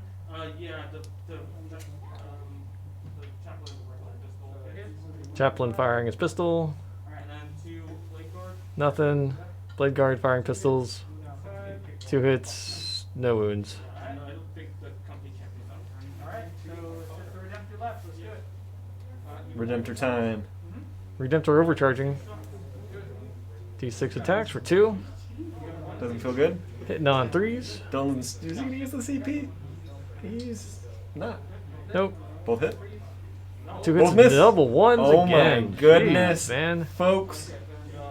Dylan gets. What are we up to? 5 perils of the warp now. Yeah, I think The somewhere. double ones are strong with this one. Yep. I see 1, 2, 3. Oh, 2 wins. Take 1. That was from Storm Bolters, I think. Yep. Overcharged plasma? Nope. Storm Bolter? Look out. There is a 1 there. Overcharged plasma. This is not. He did the overcharge already, so this is the onslaught.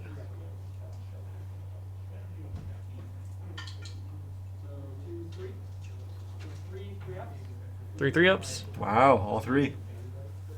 Bounced. Okay.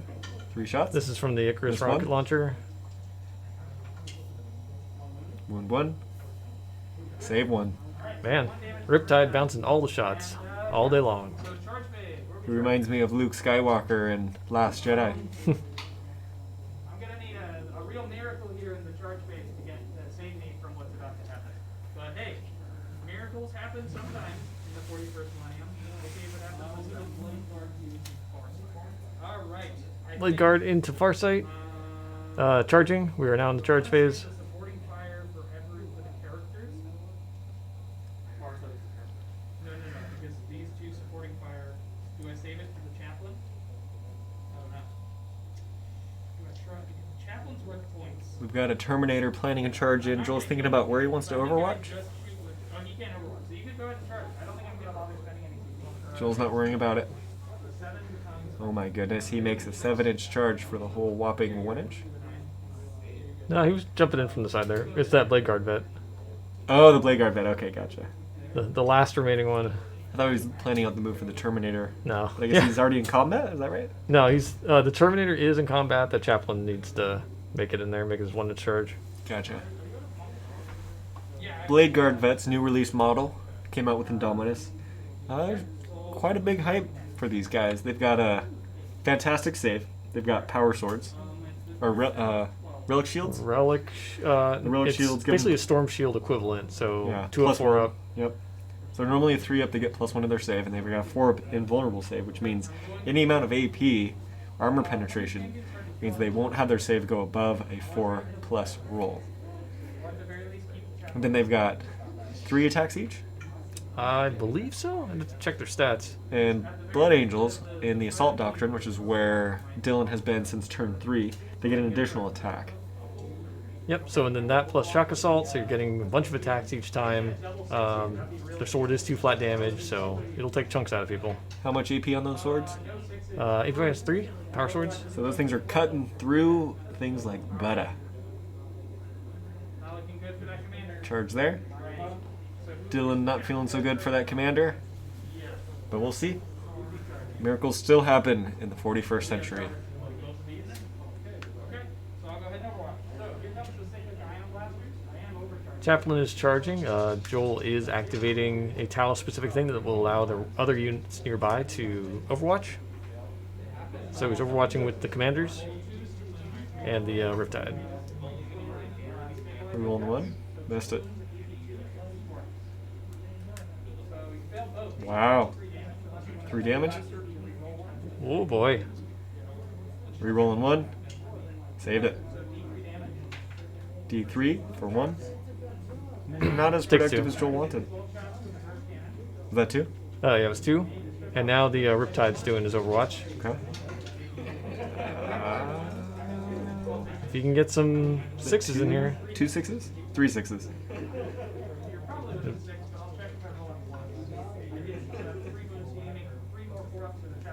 Need 3 4-ups on that Chappie. Wow. And Chaplain eats it on the overwatch. Wow. Okay, well, scoring a few more points for an assassinate there. Let's move into the fight phase. So where are we fighting first? I have no way to interrupt. So we can fight. Joel's doesn't have enough command points to interrupt. Of course, I can stay alive. Joel's hanging on here by thin thread. So we've got Dylan doing what he does best with his Blood Angels. 5 attacks from the sergeant and then 4 attacks from the other guy. Okay. So hitting on 4.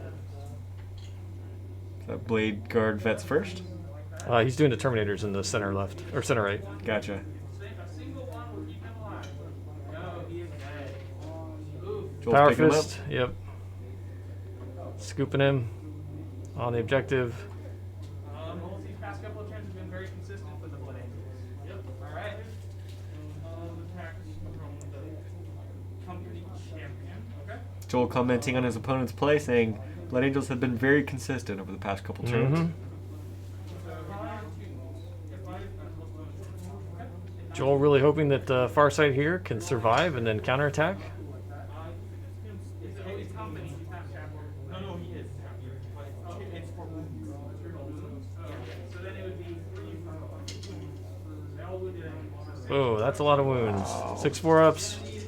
Come on, Farsight, you can do it.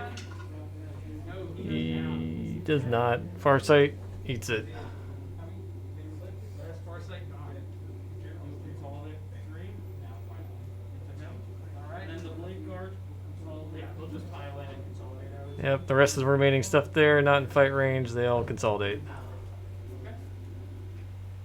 Something I learned the other day was that units that charge, even though they have not fought yet, can still consolidate in. Mm-hmm.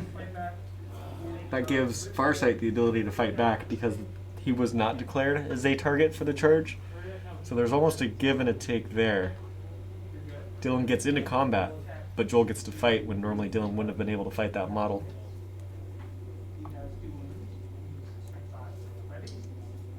Riptide still hanging in there.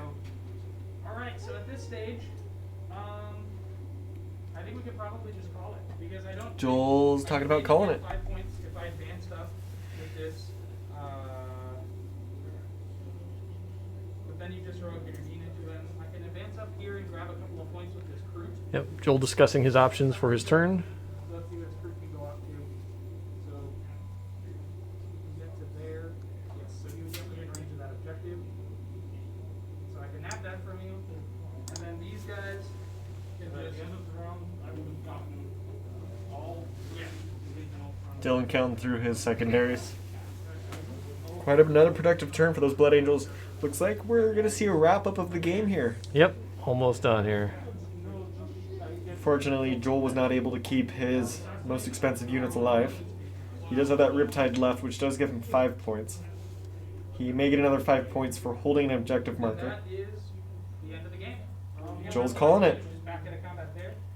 Thank you guys so much for tuning in. No, it doesn't matter. Amazing game with Farsight Enclave versus Blood Angels, Tau versus Space Marines. So yeah, there's no way I can get that back. So I have to back out. So I have to take. Yeah, they're just discussing a little end game stuff here to see what kind of points we can get, and we'll do some end of game bookkeeping.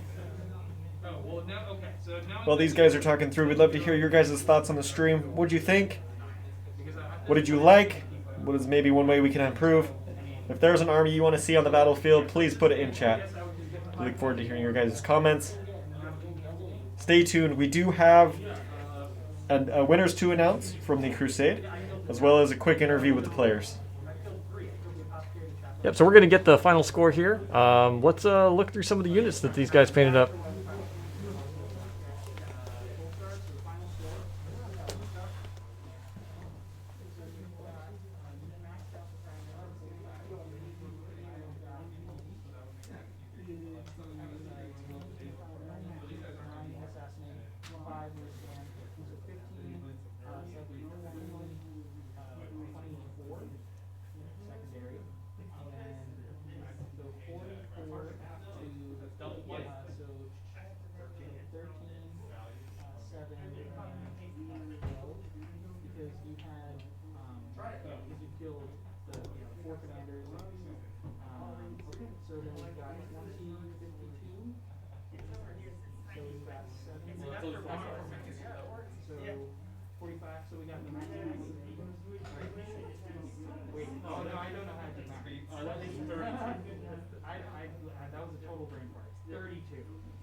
So 77 to 44, so a 33-point difference. Yeah, I think the key was that you made every single charge on turn. It would have made a big difference if you hadn't. There were a couple key things here that denied my primary.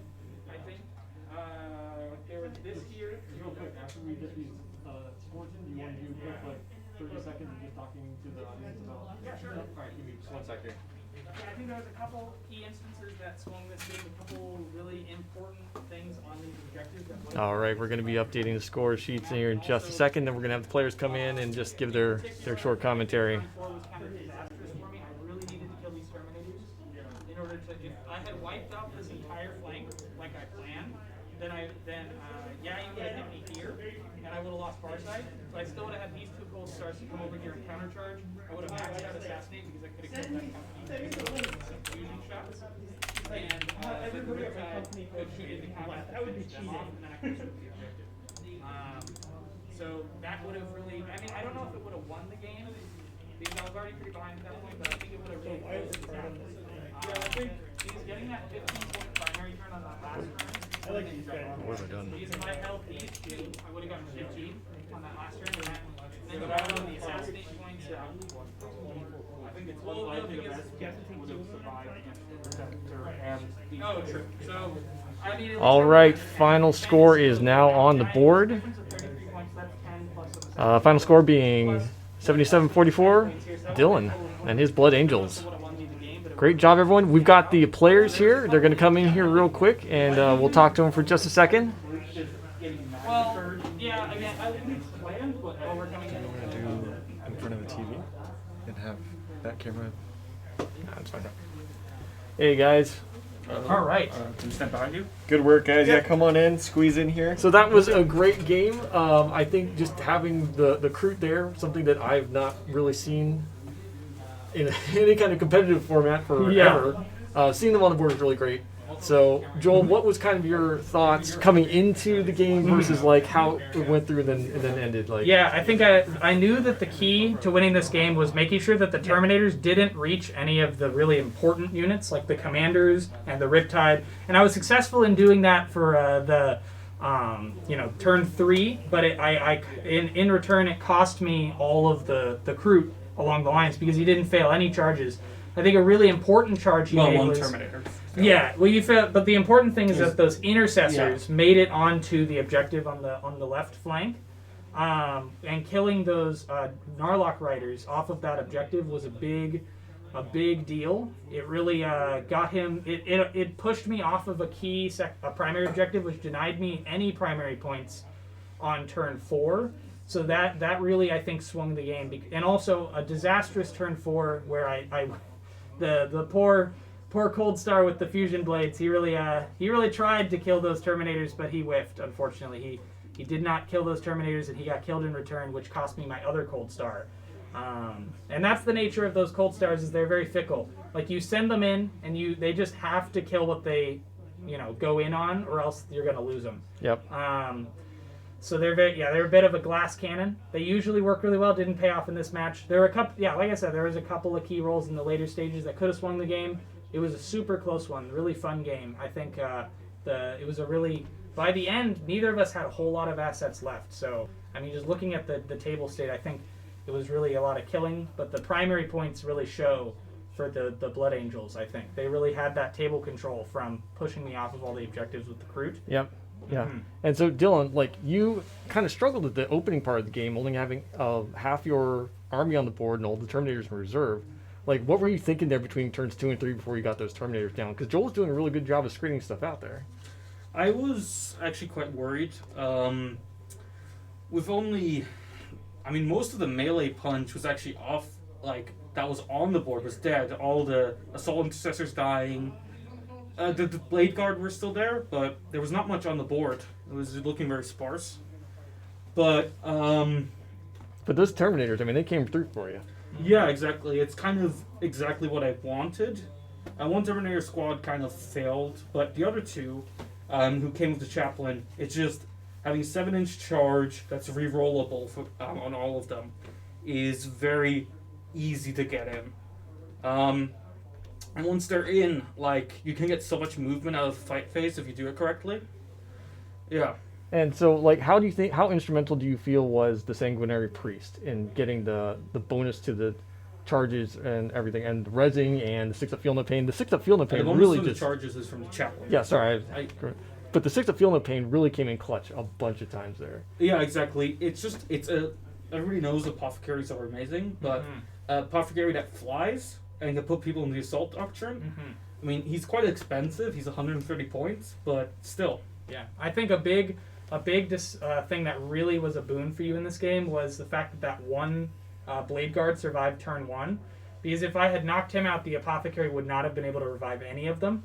And that would have really helped, because you wouldn't have had anything to really protect those characters in the middle when you sent the Redemptor off away. So you would have had to either hold him back or commit your characters earlier on. So I think that was a big deal. The Apothecary really did a lot of work for your army in that game. Yeah, exactly. It's what he's there for. Just extra durability. A lot of 3-wound models for him to give the extra durability for, and heal and bring back. Yeah. All right, guys. Well, thanks for playing. I think it was a great game. We had a lot of people viewing and asking questions and talking on chat. So we will be doing more of these in the future. We're going to have some forms out there you can fill in if you want to sign up to be on stream. Once again, we are going to be doing more than just 40K. We'll be doing Age of Sigmar, some Blood Bowl. We can do other systems. If you are interested, please look at our Discord server or our Facebook page, and you can find out more information there. Until next time, I'm Eric from Onboard Gaming. This is Taylor. And, one more thing. We did want to announce the winners for the Crusade. I almost forgot. Sorry. And for those of you who are unfamiliar with Onboard Gaming, we are located in Escondido, right there in the heart of downtown Escondido. We are open weekdays 2 to 10 and weekends noon to 10 on Saturdays, noon to 8 on Sundays. Swing by, check out our Warhammer collection. Obviously, you're watching this stream because you might be into Warhammer. Maybe you're new. Be sure to come in. We do have a lot of friendly players. Eric can connect you with some of the newer player collecting pieces, I guess. Yep, if you're looking for anything, if you're looking for an introductory game or just want to know more about the system, please feel free to contact me on Facebook or Discord. I'm OBG Eric. And I think what I've found about Onboard Gaming, probably my favorite part, is how friendly the community is here. So be sure to swing by, check it out. We do Crusades, part of our community here. We just finished a crusade based on Beyond the Veil, which is the Necron part of the 40k universe. And actually, Dylan, who played tonight, came out to be our winner. Woo! No surprise. We have a map in the store where when players play games, they can play on Tabletop Simulator or in store in person, how these guys did. Obviously playing it COVID safe. The map has Dylan's name all over it. So congrats, Dylan. No surprise after seeing your performance today. You are our champion for the Crusade, and congratulations for that. We do have prize support for you for that. Yep. And for our painting competition, we have 2 levels of winners. One is for our first round painting competitors. And actually, I believe this hobbyist is in the store. James, you're our winner, man. Congratulations. Your first Sergeant Acacius Paxor was the winner. You have a prize to collect as well. And then that was our captain level submission. Our chapter master submission was super close. I posted this on Reddit to our Warhammer community. We have 2 models that really pulled out in the lead. And one of them was not mine. I submitted Not yours? I thought we fixed it so you would win. I didn't pay you enough money this time, unfortunately. Next time. So next time I need to get to maybe double? Is that what you wanted? Yeah, that'll work. All right, we'll talk about it later. The 2 hobbyists had beautiful models. One of them actually is our cameraman, Anthony. If you haven't had a chance to see it, please head over to our Discord channel and ask for it there. It's a beautiful rune priest called Baldur Wordfang. He's a Space Wolves model. It looks fantastic. So many great comments, so many fans loved it. And then another model that was up in the running was Wyatt's Judgment Unbridled. He painted a knight that looks absolutely fantastic. And ironically, I think Anthony took a picture of this one for him. So these 2 guys, it was like neck and neck. We had voting open for a week. And I just saw these guys go back and forth, who was taking the lead. So who won? You're killing me. I know, I'm sorry. Without further ado, congratulations to Judgment Unbridled Wyatt. Awesome. You are our winner for our chapter master level submission. Great job, Wyatt. Swing by the store, connect with Eric. He'll give you your prize support. Yep. Thank you again, hobbyists and players, for participating in Beyond the Veil, our Warhammer Crusade. Stay tuned. We're currently in the middle of our Blood Bowl campaign. If you haven't signed up yet, it's not too late. I love how it's timed with the Super Bowl and with the NFL season. And then after that, stay tuned. We will have another crusade coming probably the first week of March. Let us know your comments again in stream and chat or in Discord. Be sure to join our Discord channel. If you have any questions, let us know. Thanks, Taylor. Once again, big thanks to everyone involved with this. A shout out to Anthony for the cameras and technical work, to Taylor for co-commentating, and for our players. Until next time, I'm Eric from OBG, and have a good night.